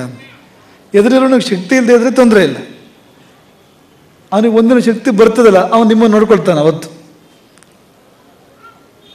ಅಥವಾ ಗೊತ್ತಾಗದೆ ಯಾರಾದರೂ ಶಕ್ತಿ ಇರೋರ ಮುಂದೆ ಆ ಥರ ಮಾತಾಡಿದರೆ ನೀವು ನಿಜವಾದನ್ನು ಹೇಳಿದರೂ ಕೂಡ ಪರಿಣಾಮ ಕೆಟ್ಟದಾಗ್ತದೆ, ಪರಿಣಾಮ ಹಾಳಾಗ್ತದೆ. ಹಾಗಾಗಿ ಸಾಧ್ಯವಾದಷ್ಟು ನಮ್ಮ ಮಾತುಗಳು ನಮ್ಮ ಸುತ್ತಮುತ್ತಲರಿಗೆ ಆಪ್ಯಾಯಮಾನ ಆಗುವ ಹಾಗೆ, ಹಿತವಾಗುವ ಹಾಗೆ, ನಮ್ಮ ಮುಖ, ನಮ್ಮ ಮಾತು, ನಮ್ಮ ನಡೆ, ನಮ್ಮ ವ್ಯವಹಾರ ಎಲ್ಲರಿಗೂ ಸಂತೋಷ ತರುವ ಹಾಗೆ, ಆನಂದ ತರುವ ಹಾಗೆ ಇರುವ ಪ್ರಯತ್ನ. ಅದಕ್ಕಿಂತ ದೊಡ್ಡ ತಪಸ್ಸು ಬೇರೆ ಯಾವುದೂ ಇಲ್ಲ ಜೀವನದಲ್ಲಿ. ನಾನೇ ಆ ಸ್ಥಾನದಲ್ಲಿದ್ದರೆ ಏನಾಗ್ತದೆ, ಈ ಮಾತು ನನಗೆ ಆಡಿದರೆ ಏನಾಗ್ತದೆ ಅನ್ನೋದನ್ನು ಯೋಚನೆ ಮಾಡಬೇಕು ನಾವು. ಈ ಮುಖ ಬೇರೆ ಯಾರು ನನಗೆ ತೋರಿಸಿದ್ರೆ ಏನಾಗ್ತದೆ ಅದನ್ನು ಯೋಚನೆ ಮಾಡಬೇಕು. ಹಾಗಾಗಿ ಇಡೀ ನಮ್ಮ ಅಭಿವ್ಯಕ್ತಿ, ನಾವು ಆಗಲೇ ಹೇಳಿದಾಗೆ ಮಾತಿರ್ಬೋದು, ಮುಖ ಇರ್ಬೋದು, ನಡೆ ಇರ್ಬೋದು, ನಮ್ಮ ಇಡೀ ಅಭಿವ್ಯಕ್ತಿ ಇದೆಯಲ್ಲ, ಇದರಲ್ಲಿ ಹೇಗೆ ಬೇರೆಯವರು ಸಂತೋಷ ಪಡ್ಬೋದು, ಹೇಗೆ ಬೇರೆಯವರಿಗೆ ಸಮಾಧಾನ ಆಗ್ಬೋದು ಅನ್ನುವುದನ್ನು ನಿರಂತರ ಚಿಂತಿಸಿ. ಆಗ ನೀವು ಸಮಾಜಕ್ಕೆ ಸಲ್ತೀರಿ. ಸಮಾಜ ಬಿಟ್ಟು ಹೋಗೋಕ್ಕಾಗೋದಿಲ್ಲ ಆಗ ಅಂತ, ಸಮಾಜ ಜೊತೆ ಇರೋಕ್ಕಾಗ್ತದೆ. ಸಮಾಜ ನಿಮ್ಮನ್ನು ಬಯಸ್ತದೆ, ಇಟ್ಕೊಳ್ತದೆ ಜೊತೆಯಲ್ಲಿ. ಅದು ಬಿಟ್ಟು ಮೂರ್ಖತನದಲ್ಲಿ, ಒರಟತನದಲ್ಲಿ ವ್ಯವಹಾರ ಮಾಡ್ತಾ ಇದ್ದರೆ ಸಮಾಜ ಮಧ್ಯದಲ್ಲಿ ಇಟ್ಕೊಡೋದಿಲ್ಲ. ಉದಾಹರಣೆಗೆ ರಾವಣ ತುಂಬ ಹೊರಟವನು, ನೋವೇ ಮಾಡಿದ್ದೆಲ್ಲರಿಗೂ, ಬಲ ಇದ್ದಿದ್ದರಿಂದ ಒಂದಷ್ಟು ಕಾಲ ನಡೆಯಿತು. ಆದರೆ ಕೊನೆಗೂ ಆಗಿದ್ದೇನೆಂದರೆ ಅವನು ಈ ಪ್ರಪಂಚದಲ್ಲಿ ಇಲ್ಲದಿರುವ ಹಾಗೆ ಆಯಿತು, ಈ ಪ್ರಪಂಚ ಬಿಟ್ಟು ಹೋಗೋ ಥರ ಆಯಿತು. ಹಾಗಾಗ್ತದೆ ಅದು. ಹಾಗಾಗಿ ಈ ನಾನೇಕೆ ಹೀಗೆ ಒಂದು ಉತ್ತರ ಏನು ಅಂದರೆ ಅದಕ್ಕೆ ನಾನೇ ಉತ್ತರ ಅಂತ. ನನ್ನ ನಡೆ ನುಡಿ, ನನ್ನ ಮುಖ, ನನ್ನ ಚರ್ಯೆ ಎಲ್ಲವೂ ಸ್ವಲ್ಪ ವ್ಯತ್ಯಾಸ ಇರಬೇಕು. ಹಾಗಾಗಿ ಅಂಥ ಉತ್ತರಗಳು ಬರ್ತಾ ಇದೆ ನನಗೆ, ಅಂಥ ಪ್ರತಿಕ್ರಿಯೆಗಳು ಬರ್ತಾ ಇದೆ ನನಗೆ. ಆತ್ಮಾವಲೋಕನ ಮೊದಲು ಮಾಡಬೇಕು. ಇನ್ನೊಂದು, ನಿಸ್ವಾರ್ಥವಾಗಿ ಬದುಕಬೇಕು, ಆದಷ್ಟು ಬೇರೆಯವರಿಗೋಸ್ಕರವಾಗಿ ಬದುಕಬೇಕು. ಏನು ಮಾಡಿದರೂ ಕೇವಲ ನನಗಾಗಿ ಅಲ್ಲ.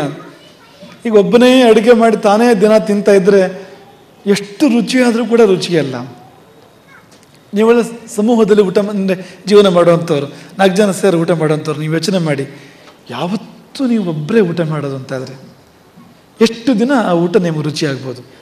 ನಿಮಗೆ ಬೇಕಾದನ್ನು ಕೊಡೋಣಪ್ಪ, ನಿಮಗೆ ಯಾವುದು ಇಷ್ಟವೋ ಅತ್ಯಂತ ಇಷ್ಟವಾಗಿರೋದನ್ನು ನಿಮಗೆ ಊಟಕ್ಕೆ ಕೊಡೋಣ. ಆದರೆ 1 ವರ್ಷ ಒಬ್ಬರೇ ಊಟ ಮಾಡಬೇಕು, ನಿಮ್ಗೆ ಊಟ ರುಚಿ ಆಗ್ತದ ಅಂತ.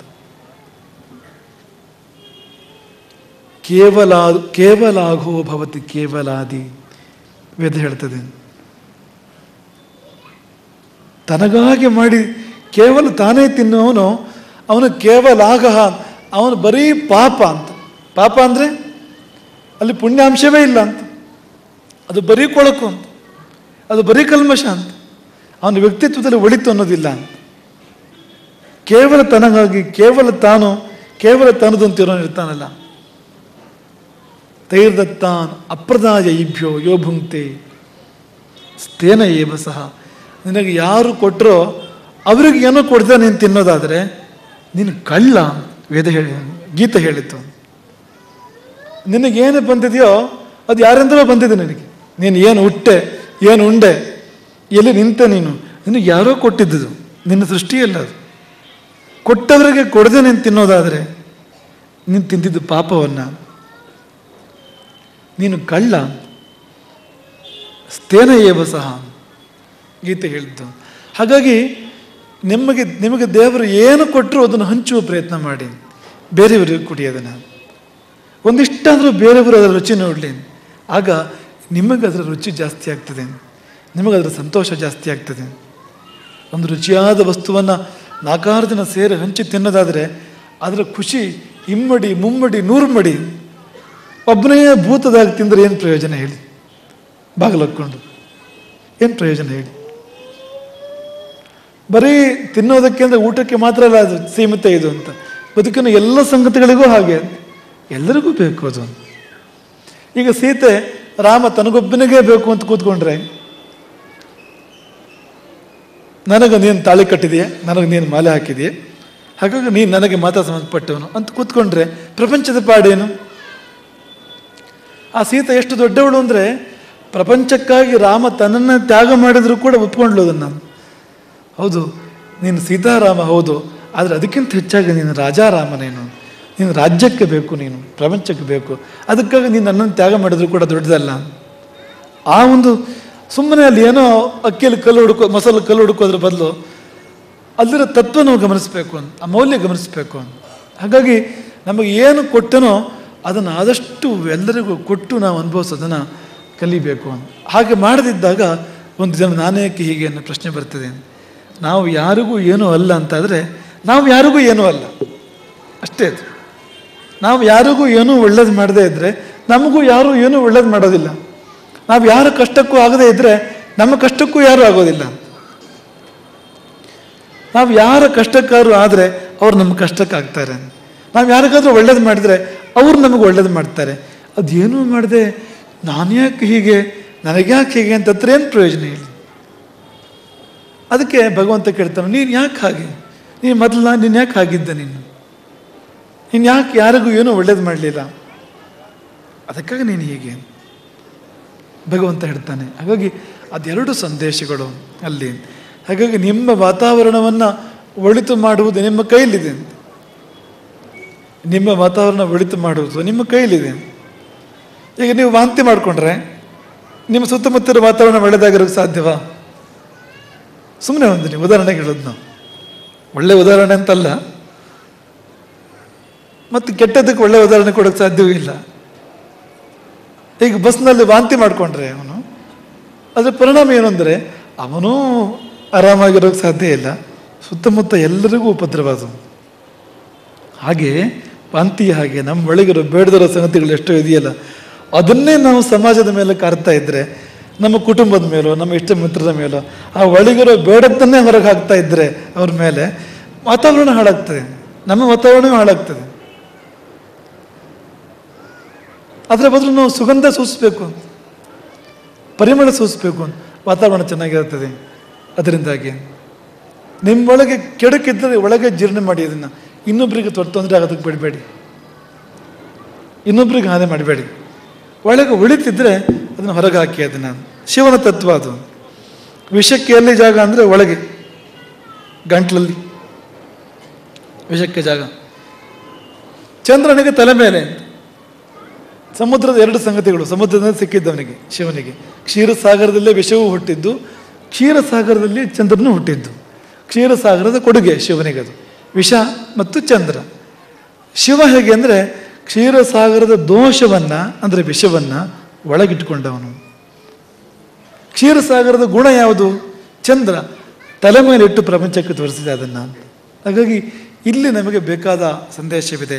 ಹಾಗಾಗಿ ಆ ಎರಡು ಸಂದೇಶಗಳು, ನಾನೇಕೆ ಹೀಗೆ ಅನ್ನೋದಕ್ಕೆ, ಒಂದು ಎಲ್ಲರ ಹಿತವನ್ನು ಬಯಸು, ನಿನ್ನಲ್ಲಿರೋ ದೇವರು ಕೊಟ್ಟಂಥ ಸಂಪತ್ತನ್ನು ಎಲ್ಲರಿಗೂ ಹಂಚು. ಇನ್ನೊಂದು, ನಿನ್ನ ಅಭಿವ್ಯಕ್ತಿ ಬೇರೆಯವರಿಗೆ ಹಿತ ಆಗುವಂತೆ ಇರಲಿ. ಹಾಗಾದೆರಡೂ ಚಿಂತಿಸು.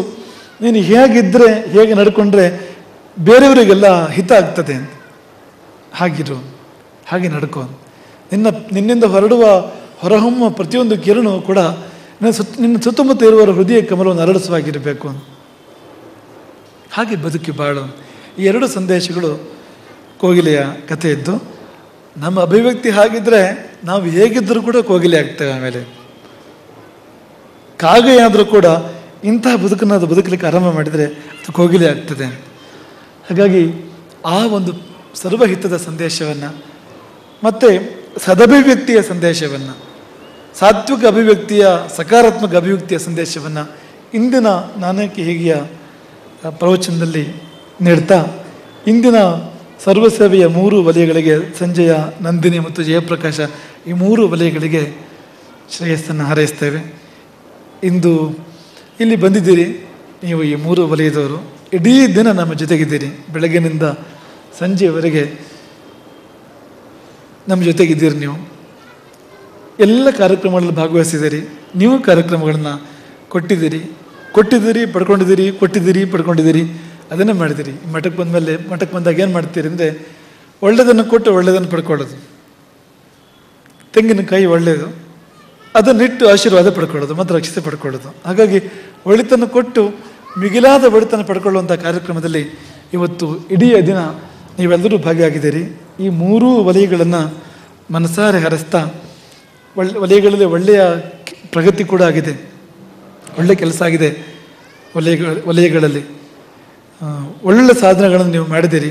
ಇನ್ನೂ ಮಾಡಿ, ಮತ್ತು ಮಾಡಿ. ನಾವು ಈಗಲೂ ಹೇಳಿದ ಹಾಗೆ ಆ 2ನೇ ಕಾಡಿನ ಕೋಗಿಲೆಗಳಾಗಿ ನೀವೆಲ್ಲರೂ ಕೂಡ ಹಾಡುವುದು ಅನಿವಾರ್ಯ ಕರ್ಮ ನನಗೆ ಅಂತಲ್ಲ, ಮತ್ತೆ ಹಾಡುವುದು ಎಲ್ಲರ ಖುಷಿಗಾಗಿ, ಎಲ್ಲರ ಸಂತೋಷಕ್ಕಾಗಿ. ಅದು ಬೇರೆ ಅರ್ಥದಲ್ಲಿದೆ. ಅದು ನಾವಿಲ್ಲ ತಗೊಳ್ತಾ ಇರೋದು ಹೇಗೆ ಅಂದರೆ, ಕೋಗಿಲೆ ಹಾಡಿ ಇಡೀ ವಾತಾವರಣವನ್ನು ಸಂಗೀತದ ಆನಂದದಲ್ಲಿ ತನ್ಮಯಗೊಳ್ಳುವಂತೆ ಮಾಡುವ ಹಾಗೆ ನಿಮ್ಮ ಸೇವೆಯಿಂದಾಗಿ ನಿಮ್ಮ ವಲಯವನ್ನು ಪರಿಮಳಿತಗೊಳಿಸಿ ಮತ್ತು ಪರಿಮಿಳಿತಗೊಳಿಸಿ. ಇದೆರಡೇ ಕೆಲಸ. ಪರಿಮಿಳಿತ ಅಂದರೆ ಸೇರಬೇಕು, ಮಿಳಿತ, ಪರಿಮಿಳಿತ ಅನ್ನುವಾಗ ಎಲ್ಲರೂ ಒಬ್ರಿಗೊಬ್ಬರು ಸೇರಬೇಕು. ಸೇರುವ ಹಾಗೆ ಮಾಡಿ. ಹಾಗೆ ಪರಿಮಳಿತಗೊಳಿಸಿ, ಪರಿಮಳಗೊಳ್ಬೇಕು. ಅದು ಸೇವೆಯ ಸುಗಂಧ ಹರಡಬೇಕು, ತ್ಯಾಗದ ಸುಗಂಧ ಹರಡಬೇಕು, ಪರಸ್ಪರ ಪ್ರೀತಿಯ, ಪರಸ್ಪರ ಸಹಬಾಳ್ವೆಯ ಸುಗಂಧ ಹರಡಬೇಕು. ಹಾಗಾಗಿ ಆ ಪರಿಮಿಳಿತ ಮತ್ತು ಪರಿಮಳಿತ 2 ಭಾವಗಳು ನಿಮ್ಮ ಇಡೀ ವಲಯಕ್ಕೆ ಉಂಟಾಗುವ ಸೇವೆ ನಿಮ್ಮ ಕಡೆಯಿಂದ ನಡೆಯಲಿ. ಒಬ್ಬೊಬ್ಬ ಕಾರ್ಯಕರ್ತನನ್ನು ಕೂಡ ಆ ದಿಕ್ಕಿನಲ್ಲಿ ಪ್ರೇರಿಸಲಿಕ್ಕೆ ಪೀಠ ಸಂತೋಷ ಪಡ್ತದೆ ಅನ್ನೋದನ್ನು ಉಲ್ಲೇಖಿಸಿ, ಈ 3 ವಲಯಗಳಿಗೆ ಮನಸಾರೆ ಶ್ರೇಯಸ್ಸನ್ನು ಹಾರೈಸ್ತೇವೆ. ಹಾಗೆ ಮುಳಿಯದ ಅಮೃತಧಾರ ಗೋಶಾಲೆ ಎಂದು ತನ್ನ ಸೇವೆಯನ್ನು ಮಾಡಿದೆ. ನಾವು ಯಾವಾಗಲೂ ಹೇಳ್ತಾ ಇರ್ತೀವಿ, ಮುಳಿಯದ ಗೋಶಾಲೆ ಅನ್ಬೇಕಾದ್ರೆ ಒಂದು ಒಳ್ಳೆ ಅರ್ಥ ಇದೆ ಅದಕ್ಕೆ ಅಂತ. ಯಾವತ್ತೂ ಮುಳಿಯೋದಿಲ್ಲ ಅದಂತ ಗೋಶಾಲೆ, ಅಂಥ ಗೋಶಾಲೆ ಅದು ಅಂತ. ಅಲ್ಲಿ ಕಾರ್ಯಕರ್ತರು ಬಂದಿದ್ದಾರೆ. ಅದು ಒಂದು ಸಾತ್ವಿಕ ಮನಸ್ಸಿನ ತ್ಯಾಗದ ಫಲವಾಗಿ ಕೊಟ್ಟುಕೊಂಡ ಗೋಶಾಲೆ. ಒಬ್ಬಳು ತಾಯಿ ತನ್ನ ಭೂಮಿಯನ್ನು ಮಠಕ್ಕೆ ದಾನ ಮಾಡಿ ಅದರ ಮೂಲಕ ಕೊಟ್ಕೊಂಡಿರ್ತಕ್ಕಂಥ ಗೋಶಾಲೆ. ಒಂದು ಈರೂರು ತಾಯಿಯ ಸಂಗಮ, ತಾಯಿ ಮತ್ತು ಗೋಮಾತೆ ಅವರಿಗೂ ಸೇರಿರ್ತಕ್ಕಂಥ ಒಂದು ಸಂಸ್ಥೆ ಅದು. ಆ ಸಂಸ್ಥೆ ಚೆನ್ನಾಗಿ ನಡೀತಾ ಇದೆ. ಇನ್ನೂ ಚೆನ್ನಾಗಿ ಮತ್ತು ಚೆನ್ನಾಗಿ ನಡೆಯುವಂತೆ ಮಾಡುವಲ್ಲಿ ಆ ಸಂಸ್ಥೆಯ ಎಲ್ಲ ಕಾರ್ಯಕರ್ತರನ್ನು ಗೋಮಾತೆ ಪ್ರಭು ಶ್ರೀರಾಮಚಂದ್ರ ಮತ್ತು ನಮ್ಮ ಗುರು ಪರಂಪರೆ ಹರಸಲಿ ಎನ್ನುವ ಆಶಂಸೆ ಮಾಡ್ತೇವೆ. ಎಂದಿನಂತೆ ಭಾರತೀ ಪ್ರಕಾಶನ ಇನ್ನೊಂದು ಸುವಸ್ತುವನ್ನು ಬಿಡುಗಡೆ ಮಾಡಿದೆ ಇವತ್ತು. ಗೋಕಥೆ 3, ಅದು ಆಂಗ್ಲಕ್ಕೆ ತರ್ಜುಮೆ ಆಗಿದೆ. ಭಾರತೀಯ ಪ್ರಕಾಶನಕ್ಕೆ ಆಶೀರ್ವಾದ ಮಾಡ್ತೇವೆ. ಅವರಿಗೆ ಹೆಸರೇ ನಿರಂತರ ಅಂತ, ಒಂದಿಲ್ಲೊಂದನ್ನು ಮಾಡ್ತಾನೆ ಇದ್ದಾರೆ. ಅವರು ಸತತವಾಗಿ ಮಾಡ್ತಾ ಇದ್ದಾರೆ. ನಮಗೂ ಸಮಸ್ಯೆ ಆಗಿದೆ, ದಿನ ಏನು ಹೇಳಿದವ್ರ ಬಗ್ಗೆ ಅಂತ, ಪ್ರತಿದಿನ ಮಾಡ್ತಾ ಇದ್ರೆ ಅಂತ. ಹಾಗಾಗಿ ವಿಶೇಷವನ್ನು ಸಾಮಾನ್ಯ ಮಾಡಿಬಿಟ್ಟಿದ್ದಾರೆ. ಒಂದು ಪುಸ್ತಕ ಬಿಡುಗಡೆ ಅಂದರೆ ವಿಶೇಷ. ಅದು ಯಾವ ಸಂಸ್ಥೆಗಾದರೂ ಕೂಡ ಅದು ದಿನ ನಡೆಯೋ ಕಾರ್ಯಕ್ರಮ ಅಲ್ಲದು. ಆದರೆ ಭಾರತಿ ಪ್ರಕಾಶನದ ಮಟ್ಟಿಗೆ ಅದು ಸಾಮಾನ್ಯ ಆಗಿಬಿಟ್ಟಿದೆ, ವಿಶೇಷ ಎಲ್ಲವೂ ಅನ್ನೋದನ್ನು ನೆನಪಿಸಿಕೊಂಡು ಆ ಪುಸ್ತಕದ ಹಿಂದೆ ಮುಂದಿರ್ತಕ್ಕಂಥ ಎಲ್ಲರನ್ನ ಮನಸಾರೆ ಹರಿಸ್ತೇವೆ. ನಮ್ಮ ಜಯರಾಮ ಒಂದಾದ ಮೇಲೊಂದು ಹೆಚ್ಚು ಹೆಚ್ಚು ಅನುವಾದ ಮಾಡ್ತಾ ಇರೋ ಕಾಣ್ತೇವೆ. ನೋಡಿದರೆ ಇತ್ತೀಚೆಗೆ ಇಲ್ಲಿ ಇದ್ದೇ ಇರ್ತಾನೆ ಅವನು, ಹಾಗಾಗಿ ಸಹಜವಾಗಿ ಮತ್ತೆ ಮತ್ತೆ ಆ ಅನುವಾದಕ್ಕಾಗಿ ಆಶೀರ್ವಾದ ಪಡ್ಕೊಳ್ತಕ್ಕಂಥ ಯೋಗ ಆತನಿಗೆ ಬರ್ತಾ ಇದೆ. ಹಾಗೆ ಮೂಲದಲ್ಲಿ ಮತ್ತು ಅನುವಾದದಲ್ಲಿ ಯಾರ್ಯಾರು ಇದ್ದಾರೋ ಅವರೆಲ್ಲರನ್ನ ಮನಸಾರೆ ಹರಿಸ್ತಾ, ಹಾಗೆ ಒಂದು ಆರೋಗ್ಯ ತಪಾಸಣಾ ಪತ್ರ, ಒಂದು ಹೆಲ್ತ್ ಕಾರ್ಡ್, ಅದು ಮಠದ ಭಕ್ತರಿಗೋಸ್ಕರವಾಗಿ ಇವತ್ತು ಲೋಕಾರ್ಪಣೆಗೊಂಡಿದೆ. ಕಿಶೋರ್ ಆಳ್ವ ಅವರ ಇಶಾ ಆ ಸಂಸ್ಥೆಗೆ ಮತ್ತು ನಮ್ಮ ನಂದಿನಿ ವಲಯ ಸೇರಿ ಮಾಡ್ತಾ ಇರ್ತಕ್ಕಂಥ ಒಂದು ಕಾರ್ಯಕ್ರಮ. ಅದು ನಮ್ಮ ಆರ್ಕೆಗೆ ನಾವು ಹೇಳೋದು, ಆರ್ಕೆ ಇಡೀ ಚಾತುರ್ಮಾಸ್ಯ ಪೂರ್ತಿ ಸ್ಟೇಜಲ್ಲಿದ್ದು ಒಂದಿನ ಮೈಕ್ ಬಂದು ಹೋದೆ ನೀನು ಅಂತ. ಮೈಕ್ ಬಂದು ಹೋದಾಗ ಏನು ಗಡಿಬಿಡಿ ಆರ್ಕೆಗೆ ಅಂದರೆ ಅದು ವರದಿ ಏನು ಹೇಳಿದ್ನೋ ಏನ್ಬಿಟ್ಟು ಒಂದು ನಿಮಿಷದಲ್ಲಿ ಮುಗೀತು ಪೂರ್ತಿ ಅಂತ. ಹಾಗಾಗಿ ಅದರ ಮಾತು ಕಡಿಮೆ, ಕೃತಿ ಜಾಸ್ತಿ. ಅದು ತುಂಬ ಸವಾಲುಗಳಿರ್ತಕ್ಕಂಥ ವಲಯದಲ್ಲಿ ಆ ಸವಾಲುಗಳನ್ನ ಮೀರಿ ಮೆಟ್ಟಿ ನಿಂತ ಒಂದು ಧೀರ ಪಡೆಯ ಮುಂದಾಳು ಆತ ಆರ್ಕೆ. ಇಲ್ಲಿ ತುಂಬ ಸೇವೆ ಮಾಡ್ತಾರೆ ಅವರು, ಹಗಲು ಅನ್ನೋದೇ ರಾತ್ರಿ ಅನ್ನೋದೇ. ಇಲ್ಲಿ ಮಠದಲ್ಲಿ ಕೂಡ ಆ ಇಡೀ ಬಳಗ ತುಂಬ ಸೇವೆಯನ್ನು ಮಾಡ್ತದೆ. ನಾವು ಒಂದು ಮಾತನ್ನು ಅವರ ಎದುರಿಗೆ ಹೇಳಬೇಕು ಅಂತ ಇಷ್ಟಪಡ್ತೇವೆ, ಏನಂದರೆ greater the difficulty, greater the victory.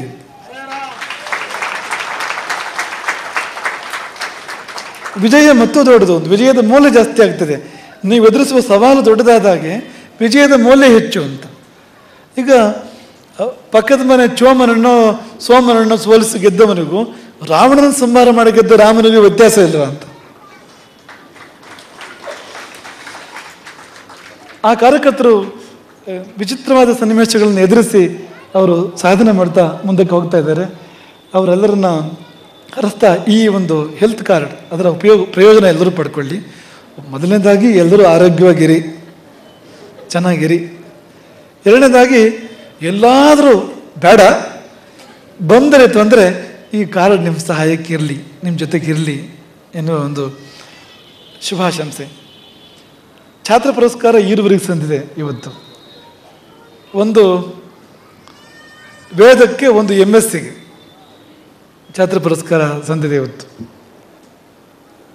ಆದರೆ ನೋಡಿದ್ರೆ ಎರಡೂ ವೇದದಾಗ ಕಾಣ್ತಾ ಇದೆ, ಎರಡೂ ಕಡೆಯೂ.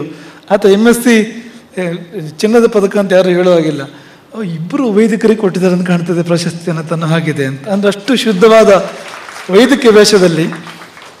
ಅದು ವೈಕೇನ್ ಶರಮ್ರ ಸಂಸ್ಕಾರ ಇಲ್ಲಿ ಬಂದಿರುವಂಥದ್ದು. ಅದು ವೈಕೇನ್ ಶರಮ್ರ ತಮ್ಮನ ಮಗ ಆತ,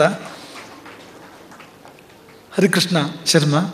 ಹಾಗಾಗಿ ಅಷ್ಟು ದೊಡ್ಡ ಒಂದು ಸಾಧನೆ ಮಾಡಿಯೂ ಕೂಡ ಸಾಮಾನ್ಯರಾಗಿ, ಮತ್ತು ನಮ್ಮ ಸಂಸ್ಕೃತಿ ಮರೆಯಿದೆ, ಮರಿಬಾರ್ದು ಅದನ್ನು ಅಂತ, ಮರೆತು ಹೋಗ್ತದೆ ಅಂತ.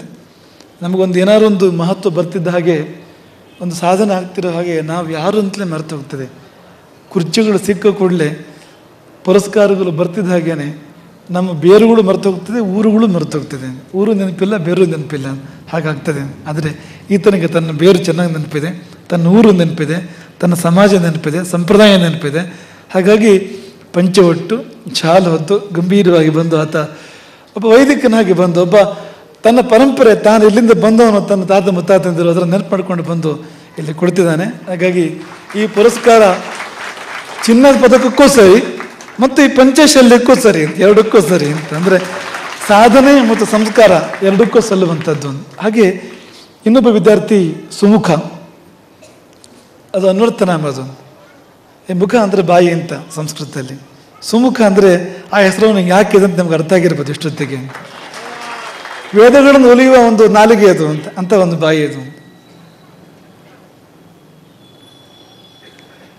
ನಾವು ಭಿಕ್ಷಾನ್ನವನ್ನು ಒಬ್ಬ ವೇದಾಧ್ಯಾಯಿಗೆ ಹಾಕಿದರೆ, ವೇದಾಧ್ಯಾಯಿಗೆ ಬ್ರಹ್ಮಚಾರಿಗೆ ಭಿಕ್ಷೆಯನ್ನು ಕೊಟ್ಟರೆ, ಅವನು ವೇದಾಧ್ಯಯನ ಮಾಡಿ ಅದನ್ನು ಜೀರ್ಣ ಮಾಡಿದರೆ ಹಿಂದಿನ 10 ಮುಂದಿನ 10 ಮತ್ತು ತಾನು ಸೇರಿ 21 ತಲೆಮಾರು ಉದ್ಧಾರ ಆಗ್ತದಂತೆ. ಅಂದರೆ ನಾವು ನೀಡಿದ ಅನ್ನ ವೇದಾಧ್ಯಯನದ ಮೂಲಕ ಜೀರ್ಣವಾದರೆ ಅದಕ್ಕೆ ಎಷ್ಟು ದೊಡ್ಡ ಫಲ ಇದೆ. ಹಿಂದಿನ 10 ಮುಂದಿನ 10 ಮತ್ತು ತಾನು ಸೇರಿದ ಹಾಗೆ 21 ತಲೆಮಾರನ್ನು ಆತ ಉದ್ಧಾರ ಮಾಡ್ತಾನೆ. ಅಂಥ ವೇದಗಳನ್ನು ಒಲಿಯುವಂಥ ಒಂದು ಬಾಯಿ ಇದು. ಮೊದಲು ಈತನ ಗುರುವನ್ನು ಅಭಿನಂದಿಸಬೇಕು ನಾವು. 3ನೇ ವಿದ್ಯಾರ್ಥಿ ಇವನು, ನಮ್ಮ ಗಜಾನನ ಶಿಷ್ಯ 3ನೇವನು ಇವನು, ಈ ಚಾತ್ರ ಪುರಸ್ಕಾರ ಪಡ್ಕೊಳ್ತಾ ಇರೋನು. ಈ 3 ವಿದ್ಯಾರ್ಥಿಗಳು ನಾಳೆ ಪುನಃ ಇದೆ ಅಂತ, ಮತ್ತೊಂದಿದೆಯಂತೆ ನಾಳೆ ಮತ್ತೆ. ಈ 3 ವಿದ್ಯಾರ್ಥಿಗಳು ಶಲಾಕ ಪರೀಕ್ಷೆಯಲ್ಲಿ ಇವರು ಉತ್ತಮ ಶ್ರೇಣಿಯಲ್ಲಿ ಅಥವಾ ಪ್ರಥಮ ಸ್ಥಾನದಲ್ಲಿ ಉತ್ತೀರ್ಣರಾಗಿದ್ದಾರೆ. ನಿಮಗೆ ಈಗಾಗಲೇ ನಿಮ್ಗೆ ಹೇಳಿದ್ದೆ ನಾವು ಶಲಾಕ ಪರೀಕ್ಷೆ ಹೇಗಿರ್ತದೆ ಅಂತ. ಆತನು ಹಿಡಿದಾನೆ, ಆತ ಅಷ್ಟೆಲ್ಲ ಮಾತಾಡ್ತಾನೆ ಅಂತ ನಮ್ಗೆ ಗೊತ್ತಿರಲಿಲ್ಲ, ಮಾತಾಡಿದ ಮೇಲೆ ಗೊತ್ತಾಗಿತ್ತು. ವೇದದ ರಾಶಿಯಲ್ಲಿ ಅನಂತಾವೈ ವೇದಾಹ ಅಂತ, ಅಷ್ಟು ದೊಡ್ಡ ವೇದದ ರಾಶಿಯಲ್ಲಿ ಎಲ್ಲಿ ಮುಟ್ಟಿದ್ರು ಅಲ್ಲಿಂದ ಮುಂದುವರಿಸ್ಬೇಕು ಅಂತ. ಎಲ್ಲಿ ಮುಟ್ಟಿದ್ರು ಸುಲಭ ಅಲ್ಲ ಅದು. ಈಗ ವೇದ ಮೂಲವನ್ನು 4 ವರ್ಷದಲ್ಲಿ ಅಧ್ಯಯನ ಮಾಡೋದು ಸುಲಭ ಅಲ್ಲ. ನಾವು ವೇದಾಧ್ಯಯನ ಮಾಡಿದವ್ರು ನಮ್ಗೆ ಗೊತ್ತಿದೆ. 8 ವರ್ಷ 12 ವರ್ಷ ಹೀಗೆಲ್ಲ ಅಂದರೆ ಸಮಯ ತಗೊಂಡು ಮಾಡುವಂಥದ್ದು. 4 ವರ್ಷದಲ್ಲಿ ಆತ ಮಾಡಿದ್ದಾನೆ ಅದನ್ನು. ಆತನ ಗುರು ಮಾಡಿಸಿದ್ದಾನೆ ಈತನ ಕೈಯಲ್ಲಿ. ಶಂಕರಾಚಾರ್ಯರು ವರ್ಷಕ್ಕೊಂದು ವೇದ ಅಧ್ಯಯನ ಮಾಡಿದ್ರಂತೆ, ವರ್ಷಕ್ಕೊಂದಂತೆ 4 ವರ್ಷಕ್ಕೆ 4 ವೇದ ಅಧ್ಯಯನ ಮಾಡಿದ್ರಂತ. ಕೊನೆ ಪಕ್ಷ ಆ ಶಂಕರಾಚಾರ್ಯರ ಶಿಷ್ಯ ಪರಂಪರೆಯಲ್ಲಿ 4 ವರ್ಷದಲ್ಲಿ 1 ವೇದ ಅಧ್ಯಯನ ಮಾಡಿದ ಒಬ್ಬ ವ್ಯಕ್ತಿ ಆದರೂ ಇದ್ದಾನೆ ನಮ್ಮ ನಡುವಿನಲ್ಲಿ. ಹೆಮ್ಮೆ ಅನ್ನಿಸ್ತದೆ. ಅದು ಸುಲಭ ಅಲ್ಲ, ನಮ್ಗೆ ಗೊತ್ತುದ್ರೆ ಪರಿಶ್ರಮ ಏನು ಅಂತ. ಸ್ವಯಂ ವೇದಾಧ್ಯಯನ ಮಾಡಿದ್ರಿಂದ ಗೊತ್ತು ನಮಗದೊಂದು. ಅಧ್ಯಯನ ಮಾಡೋದೇ ಸುಲಭ ಅಲ್ಲ. ಆ ಇಡೀ ವೇದವನ್ನು ಮಸ್ತಕದಲ್ಲಿ ಬಾಯಲ್ಲಿ ಇಟ್ಕೊಳ್ಳೋದು ಹತ್ತಿರ ಅಸಂಭವ ಅಂತಂದ್ರೆ ಅಷ್ಟು ಕಷ್ಟದ ಕೆಲಸ ಅದಂತ, ಸುಲಭವೇ ಅಲ್ಲ ಅದಂತ. ಅದಕ್ಕೆ ದೈವದತ್ತವಾದ ಮೇಧೆ ತುಂಬ ಬೇಕು, ಜೊತೆಗೆ ತುಂಬ ಪರಿಶ್ರಮ ಬೇಕು. ಎರಡೂ ಸೇರಿದ್ರೆ ಮಾತ್ರ ಸಾಧ್ಯ. ಈಗ ಒಂದು ಬೆಳೆ ಬೆಳಿಬೇಕು ಅಂದರೆ ಮಳೆ ಬರಬೇಕು, ಜೊತೆಗೆ ಕೃಷಿನೂ ಮಾಡಬೇಕು. ಯಾವ್ದಾದ್ರು ಒಂದಿಲ್ಲ ಅಂದರೆ ಬೆಳೆ ಇಲ್ಲ ಅಂತ. ಒಳ್ಳೆ ಕೃಷಿ ಮಾಡಿದ್ದಾನೆ, ಮಳೆ ಬರಲಿಲ್ಲ ಅಂದರೆ ಬೆಳೆ ಇಲ್ಲ. ಭರ್ಜರಿ ಬೆಳೆ ಆದರೆ ಉಳುವವರಿಲ್ಲ ಅಂದರೆ ಬೆಳೆ ಇಲ್ಲ ಆಗಲೂ ಕೂಡ ಅಂತ. ಹಾಗೆ ಅದು ಅಂತ ಅಂದರೆ ಸುಮ್ಮನೆ ಪರಿಶ್ರಮ ಮಾಡಿದ್ರೆ ಸಾಲದು. ನಮ್ಮ ಸಹಪಾಠಿಯೊಬ್ಬ ಹೆಸರು ಬೇಕಾಗಿಲ್ಲ ಇಲ್ಲಿ, ಎಷ್ಟು ಕಷ್ಟಪಡ್ತಾ ಇದ್ದ ಅಂದರೆ ಆತ ಹಗಲು ಒಂದು ರಾತ್ರಿಯಿಂದ ಕಷ್ಟಪಡ್ತಾ ಇದ್ದ ಅಂತ. ವೇದಗಳನ್ನು ಬಾಯಲ್ಲಿ ಇಟ್ಕೊಳ್ಬೇಕು ಅಂತ ಸಾಧ್ಯವಾಗ್ತಿರ್ಲಿಲ್ಲ ಅವನಿಗೆ ಅಂತ. ಸುಲಭ ಅಲ್ಲ ಅದಂತ, ಅಷ್ಟು ಮೇಧಾಶಕ್ತಿ ಬೇಕು ಅದಕ್ಕೆ.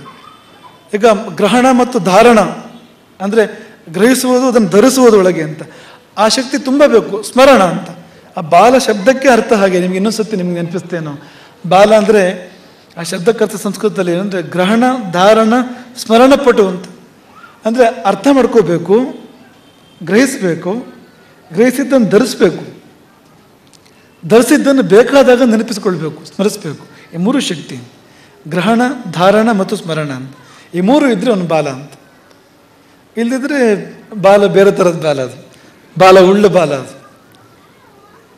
ಹಾಗಾಗಿ ಆ ಎರಡೂ ಸೇರಿದೆ ಅಂತ. ದೈವ ಕೃಪೆ ಮತ್ತು ಪುರುಷ ಪ್ರಯತ್ನ ಎರಡೂ ಸೇರಿದ್ರೆ ಮಾತ್ರವೇ 4 ವರ್ಷದಲ್ಲಿ ವೇದವನ್ನು ಮುಖೋದ್ಗತವಾಗುವಂತೆ ಅವನು ಸುಮುಖ ಆದ ಅದರಿಂದಾಗಿ ಅಂತ. ಹಾಗೆ ಮಾಡ್ಕೊಳ್ಳಿಕ್ಕೆ ಸಾಧ್ಯ. ನಾವು ವಾಲ್ಮೀಕಿ ಮತ್ತು ಲವಕುಶರ ಬಗ್ಗೆ ನಾವು ಕೇಳ್ತೇವೆ. ರಾಮಾಯಣವನ್ನು ವಾಲ್ಮೀಕಿಗಳು ಬರೀಲಿಲ್ಲ. ಈಗೆಲ್ಲ ಕವಿಗಳ ಬಗ್ಗೆ ಹೇಳ್ತಾರಲ್ಲ, ಇಷ್ಟು ಪುಸ್ತಕ ಬರೆದಿದ್ದಾರೆ, ಅಷ್ಟು ಕವಿತೆ ಬರೆದಿದ್ದಾರೆ. ಆ ಬರವಣಿಗೆ ವ್ಯವಸ್ಥೆ ಆ ರೀತಿ ಇರಲಿಲ್ಲ ಅವತ್ತಿನ ಕಾಲದಲ್ಲಿ. ಬರವಣಿಗೆಯಲ್ಲಿ ತುಂಬ ಬೇಕಾದಾಗ ಮಾತ್ರ ಮಾಡುವಂಥದ್ದಷ್ಟೇ. 24,000 ಶ್ಲೋಕಗಳ 500 ಅಧ್ಯಾಯಗಳ 7 ಕಾಂಡಗಳ ರಾಮಾಯಣವನ್ನು ವಾಲ್ಮೀಕಿಗಳು ಮನಸ್ಸಲ್ಲೇ ರಚನೆ ಮಾಡಿದರು, ಬರಲಿಲ್ಲ ಅಂತ. ಅವರು ಒಂದೊಂದೇ ಶ್ಲೋಕ ಹೇಳ್ತಾ ಹೋಗ್ತಾ ಇದ್ರಂತೆ. ಲವಕುಶರು ಪುನರುಚ್ಚಾರ ಮಾಡ್ತಾ ಹೋಗ್ತಾ ಇದ್ರಂತೆ. ಇವತ್ತೇ ಮೊದಲು ಕೇಳಿದ ಶ್ಲೋಕವನ್ನು ಆಗಿಂದಾಗ ಪುನರುಚ್ಚಾರ ಮಾಡೋರು ಲವಕುಶರು. ಇಡೀ ರಾಮಾಯಣವನ್ನು 24,000 ಶ್ಲೋಕಗಳ ರಾಮಾಯಣವನ್ನು ವಾಲ್ಮೀಕಿಗಳು ಬರೀ ಬಾಯಲ್ಲಿ ಹೇಳಿಕೊಟ್ರು, ಬರೀ ಕಿವಿಯಲ್ಲಿ ಕೇಳಿದ್ರು ಲವಕುಶರು, ಮತ್ತು ಪುನಃ ಬರೀ ಬಾಯಲ್ಲಿ ಹೇಳಿದ್ರು ಅದನ್ನು ಅಂತ. ಮೇಧಾಶಕ್ತಿ ಅಂದರೆ ಅದು ಅಂತ. ಹಿಂದಿನ ಕಾಲದ ಅಧ್ಯಯನ ಪರಂಪರೆ ಅಂದರೆ ಅದು ಅಂತ. ಶ್ರುತಿ ಅಂತ ಹೆಸರು ವೇದಕ್ಕೆ, ಕಿವಿಯಿಂದ ಕಿವಿಗೆ ಅಂತ, ಪುಸ್ತಕದಿಂದ ಪುಸ್ತಕಕ್ಕೆ ಅಂತಲ್ಲ, ಕಿವಿಯಿಂದ ಕಿವಿಗೆ ಅಂತ. ಹಾಗಾಗಿ ಆ ರೀತಿಯಲ್ಲಿ ಈ ಒಟ್ಟು ವೇದಾಧ್ಯಯನವನ್ನು ಮಾಡ್ತಾ ಇದ್ದಾನೆ. ಮತ್ತು ಆತನ ಗುರು ಗಜಾನನ, ಅವನಿಗೆ ದೊಡ್ಡ ಸನ್ಮಾನ ಮಾಡಬೇಕು ನಿಜವಾಗಿ. ಆತ ಅದನ್ನು ಮಾಡಿಸ್ತಾ ಇದ್ದಾನೆ. ತುಂಬ ಸಂತೋಷ ಪಡ್ತೇವೆ. ಇಷ್ಟು ಸಾಧನೆಯನ್ನು ಇಷ್ಟು ಚಿಕ್ಕ ವಯಸ್ಸಿನಲ್ಲಿ, ಕೇವಲ 16 ವರ್ಷದ ಹೊತ್ತಿಗೆ ಆತ ಇವತ್ತು ಅಂದರೆ ಘನಪಾಠಿ ಅಂತ ಪದವಿ ಅವನಿಗೆ ಬರದೇ ಇರ್ಬೋದು, ಆದರೆ ಘನಪಾಠಿ ಅವನು. ಈಗ ಅವನು ಹೇಳಿದ್ದು ಘನವೇ ಅದು. ತುಂಬ ಕಷ್ಟದ ಕೆಲಸ ಅದು. ಹಾಗಾಗಿ ಅಭಿನಂದಿಸಿ, ಇಂಥವರನ್ನು ಪ್ರೋತ್ಸಾಹಿಸಿ. ಇಡೀ ಸಮಾಜಕ್ಕೆ ಬೇಕಾಗೋರು ಅವರು. ಸಮಾಜದಲ್ಲಿ ಧರ್ಮ ಉಳಿಬೇಕು, ಸತ್ಕರ್ಮ ಉಳಿಬೇಕು ಅಂತಾದರೆ ಇಂಥವ್ರು ಬೇಕು. ಅವ್ರನ್ನ ಪ್ರೋತ್ಸಾಹಿಸಿ, ಅವ್ರನ್ನ ಮೂಲೆ ಗುಂಪು ಮಾಡಬೇಡಿ, ಯಾವುದೇ ಕಾರಣಕ್ಕೂ ಅವ್ರನ್ನ ಉಪೇಕ್ಷೆ ಮಾಡಬೇಡಿ. ನೀವು ವೇದ ಓದಿದ್ದ ಅನ್ನೋ ಥರ ಮಾತಾಡಬೇಡಿ. ನೀನು ವೇದ ಓದಿದೀಯಾ ಅಂತ ಕೇಳಿ, ಗೌರವದಲ್ಲಿ ಅವರನ್ನು ಮಾತಾಡಿಸಿ. ಆಗ ಇನ್ನೂ ಬೇರೆ ಮಕ್ಕಳು ಕೂಡ ವೇದಾಧ್ಯಯನ ಮಾಡೋದಕ್ಕೆ ಮುಂದುವರಿತಾರೆ. ಎಲ್ಲರೂ ಡಾಕ್ಟ್ರು, ಇಂಜಿನಿಯರ್, ಯಾರು ವೈದಿಕರಾಗೋರು ಯಾರು? ಯಾರು ವೈದಿಕರಾಗದೇ ಇದ್ರೆ ನಮ್ಮ ಪರಂಪರೆ ಉಳಿಯೋದು ಹೇಗೆ? ಈ ದೇಶವೇ ಉಳಿಯೋದು ಹೇಗೆ? ಹಾಗಾಗಿ ಇಂಥವರಿಗೆ ದೊಡ್ಡ ಪ್ರೋತ್ಸಾಹ ಸಮಾಜ ಕೊಡಬೇಕಾದಂಥ ಅಗತ್ಯ ಇದೆ, ದೊಡ್ಡ ಗೌರವವನ್ನು ಕೊಡಬೇಕಾದ ಅಗತ್ಯ ಇದೆ. ಅದನ್ನು ಇನ್ನೊಮ್ಮೆ ಸಮಾಜಕ್ಕೆ ಈ ಒಂದು ವೇದಿಕೆಯ ಮೂಲಕವಾಗಿ, ಈ ಒಂದು ಸನ್ನಿವೇಶದ ಮೂಲಕವಾಗಿ ನೆನಪಿಸಲಿಕ್ಕೆ ಇಷ್ಟಪಡ್ತೇವೆ. ಮತ್ತು ಕುಮಾರ ಸುಮುಖನನ್ನು ಮನಸಾರ ಹರಿಸಿ ಈ 16 ವರ್ಷದ ಬಾಲ ದೊಡ್ಡ ವೇದವೇತ್ತನಾಗಿ ಬೆಳೆಯುವ ಹಾಗೆ, ಸಮಾಜದ ಕಣ್ಮಣಿಯಾಗಿ, ದೇಶದ ಕಣ್ಮಣಿಯಾಗಿ ಆತ ಬೆಳೆಯುವ ಹಾಗೆ ರಾಮ ಮತ್ತು ಗುರು ಶಂಕರಾಚಾರ್ಯರು ಆತನನ್ನು ಅನುಗ್ರಹಿಸಿರಿ. ಹಾಗೆ ವೇದ ಅಲ್ಲದೆ ಬೇರೆ ಏನು ಓದಿದರೂ ಕೂಡ ಹೀಗೆ ತನ್ನ ಉಳಿಸ್ಕೊಂಡಿರೋದನ್ನು ಈತ ಹರಿಕೃಷ್ಣ ಆದರ್ಶವನ್ನು ಮೆರೆದಿದ್ದಾನೆ. ಅದು ಕೂಡ ಇನ್ನೊಂದು ಪರಂಪರೆ ಹಾಗೆ ಬೆಳೀಲಿ. ಒಂದು ಕಡೆ ನೀವು ಶುದ್ಧ ವೇದಾಧ್ಯಯನ ಮಾಡಿ, ಬೇರೆ ಏನಾದರೂ ಮಾಡಿದರೂ ಕೂಡ ಜೊತೆಗೆ ಇದನ್ನು ಇಟ್ಕೊಳ್ಳಿ ಅಂತ, ಈ ಪರಂಪರೆ ಇಟ್ಕೊಳ್ಳಿ. ಇರ್ಬೋದಪ್ಪ, ನೀನು ಇಂಜಿನಿಯರ್ ಇರ್ಬೋದು, ಡಾಕ್ಟರ್ ಇರ್ಬೋದು, ಸೈಂಟಿಸ್ಟ್ ಇರ್ಬೋದು, ಇನ್ನೊಂದು ಏನಾದ್ರು ಇರ್ಬೋದು. ಆದರೆ ನಿನ್ನ ಅಮ್ಮನ ಮಗ, ಅಪ್ಪನ ಮಗ, ನಿನ್ನ ಅಜ್ಜನ ಮೊಮ್ಮಗ ಅನ್ನೋದನ್ನು ಮರಿಬೇಡ. ಆ ವಂಶದ ಕುಡಿ ನೀನು ಅನ್ನೋದನ್ನು ಮರಿಬೇಡ. ಅದು ಮೊದಲು, ಮತ್ತೆಲ್ಲ ಆಮೇಲೆ ಅಂತ. ಹಾಗಾಗಿ ಅದು ನಾವು ಚೆನ್ನಾಗಿ ನೆನ್ಪಿಟ್ಕೊಳ್ಬೇಕಾದ್ದು ಅನ್ನೋದೇ ಈ ಇರುವರು ಕುಮಾರರ ಛಾತ್ರ ಪುರಸ್ಕಾರದ ಒಂದು ಸಂದೇಶ ಎನ್ನುವುದನ್ನು ನೆನಪಿಸಿಕೊಂಡು, ಈ ಸಭೆಯನ್ನು ತುಂಬಿದ ನಿಮಗೆಲ್ಲರಿಗೂ ಮನಸಾರೆ ಆಶೀರ್ವಾದಗಳನ್ನು ನೀಡಬಯಸ್ತೇವೆ. ಈಗ ಹೆಚ್ಚು ಕಡಿಮೆ ಸಂಜೆ ಆಯಿತು, ರಾತ್ರಿಗೆ ಬಂತು. ಆದರೂ ಕೂಡ ಒಂದು ನಮ್ಮ ಸಭಾಮಂಡಲ ತುಂಬಿದೆ. ಮೆಟ್ಟಿಲು ಮತ್ತು ಮೆಟ್ಟಿಲಿನ ಮೇಲೆ ಕೂಡ ಜನ ಇದ್ದಾರೆ ಇವತ್ತು ಕೂಡ, ಈಗಲೂ ಕೂಡ ಅಂತ. ಇಲ್ಲಿಂದ ಅಲ್ಲಿವರೆಗೂ ಸಭೆ ತುಂಬಿದೆ. ಇದು ಏನು ತೋರಿಸ್ತದೆ ಅಂದರೆ, ನಿಜವಾದ ಸಾತ್ವಿಕ ಸೆಳೆತ, ಸಾತ್ವಿಕ ಆಕರ್ಷಣೆಯನ್ನು ಮಾತ್ರ ತೋರಿಸ್ತದೆ ಅಂತ. ನಾವು ಎಷ್ಟೋ ಸಾರಿ ಯೋಚನೆ ಮಾಡ್ತೇವೆ. ಈಗ ಚೌತಿಯ ದಿನ ತುಂಬ ಜನ ಇದ್ದರು ಮಠದಲ್ಲಿ. ನಾವು ಜನರ ನಡುವೆ ಇದ್ದಿದ್ದು ಕೇವಲ ಒಂದು 10 ನಿಮಿಷ ಇದ್ದಿರ್ಬೋದು, 10-15 ನಿಮಿಷ ಇದ್ದಿರ್ಬೋದು. ಗಣಪತಿ ಪೂಜೆ ಅಷ್ಟು ಹೊತ್ತು ಮಾತ್ರ.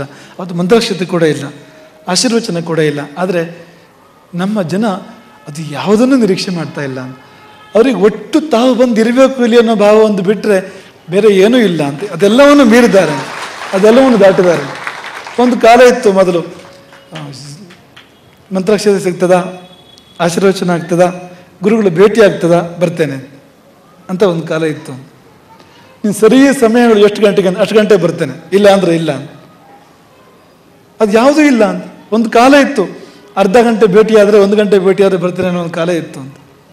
ಆದರೆ ಇವತ್ತು ಹೇಗಿದೆ ಅಂದರೆ, ಗುರುಗಳು ಎಲ್ಲಾದರೂ ಅವ್ರ ಪಾಡಿಗೆ ಅವ್ರ ಪೂಜೆಯೋ ಅನುಷ್ಠಾನವೋ ಅಥವಾ ಇನ್ಯಾವುದೋ ಒಂದು ಕರ್ತವ್ಯದಲ್ಲಿ ಮಗ್ನರಾಗಿರಲಿ, ಈ ಮಠದ ಪರಿಸರದಲ್ಲಿ ಎಲ್ಲರೂ ಇದ್ಕೊಂಡು ಸಂತೋಷ ಪಡ್ತೇವೆ ನಾವು. ಅಲ್ಲಿಂದಲೇ ನಾವು ನಮಗೆ ಬೇಕಾದನ್ನು ಪಡ್ಕೊಡ್ತೇವೆ ಅನ್ನೋ ಕಾಲ ಬಂದಿದ್ದೇನೆ.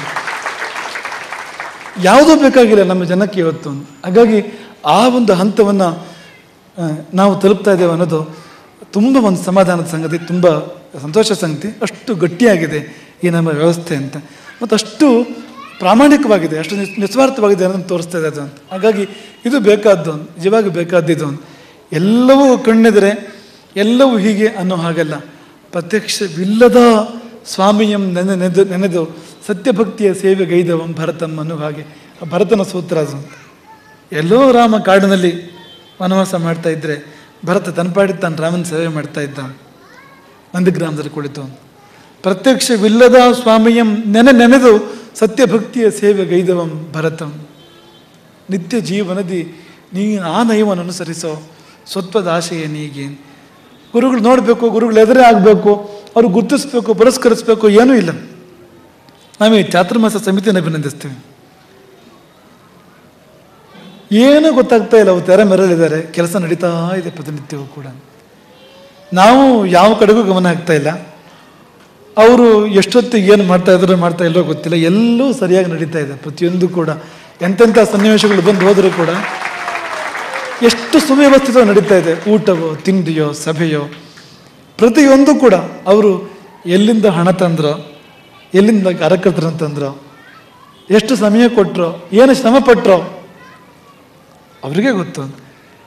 ನಿಮಗೆ ಏನು ಗೊತ್ತು ಅಂದರೆ ಎಲ್ಲ ಚೆನ್ನಾಗಿ ನಡೀತಾ ಇದೆ, ಸರಿಯಾಗಿ ನಡೀತಾ ಇದೆ. ಚಾತುರ್ಮಾಸ್ಯದ ಕೊನೆಯ ಹಂತಕ್ಕೆ ನಾವು ಬರ್ತಾ ಇದ್ದೇವೆ. ಇನ್ನೇನು ಕೆಲವು ದಿನಗಳು ಮಾತ್ರ ಉಳಿದಿರ್ತಕ್ಕಂಥದ್ದು. ಇಷ್ಟು ದಿನವೂ ಇದನ್ನು ಹೀಗೆ ಸುವ್ಯವಸ್ಥಿತವಾಗಿ ನಡೆಸಿರ್ತಕ್ಕಂಥ ಚಾತುರ್ಮಾಸ್ಯ ಸಮಿತಿ ಎಲೆಮರೆಯ ಕಾಯಿ ಅದು. ಅವರೆಲ್ಲೂ ಪುರಸ್ಕಾರಕ್ಕೆ ಬಂದಿಲ್ಲ, ಎಲ್ಲೂ ಪ್ರಶಸ್ತಿ ಬಂದಿಲ್ಲ. ಪ್ರತಿದಿನ ಬಂದು ನನಗೊಂದು ಭಾಷಣ ಕೊಡಲೇಬೇಕು ಅಂತ ಅವ್ರು ಯಾರೂ ಮಾಡಿಲ್ಲ. ನಮ್ಮ ಸಮಸ್ಯೆ ಅಂದರೆ ವೇದಿಕೆ ಮೇಲೆ ಅವ್ರನ್ನ ಕರೆದ್ರೆ ಮುಜುಗರ ಪಡ್ತಾರೆ ಅವರು. ಅನೇಕರು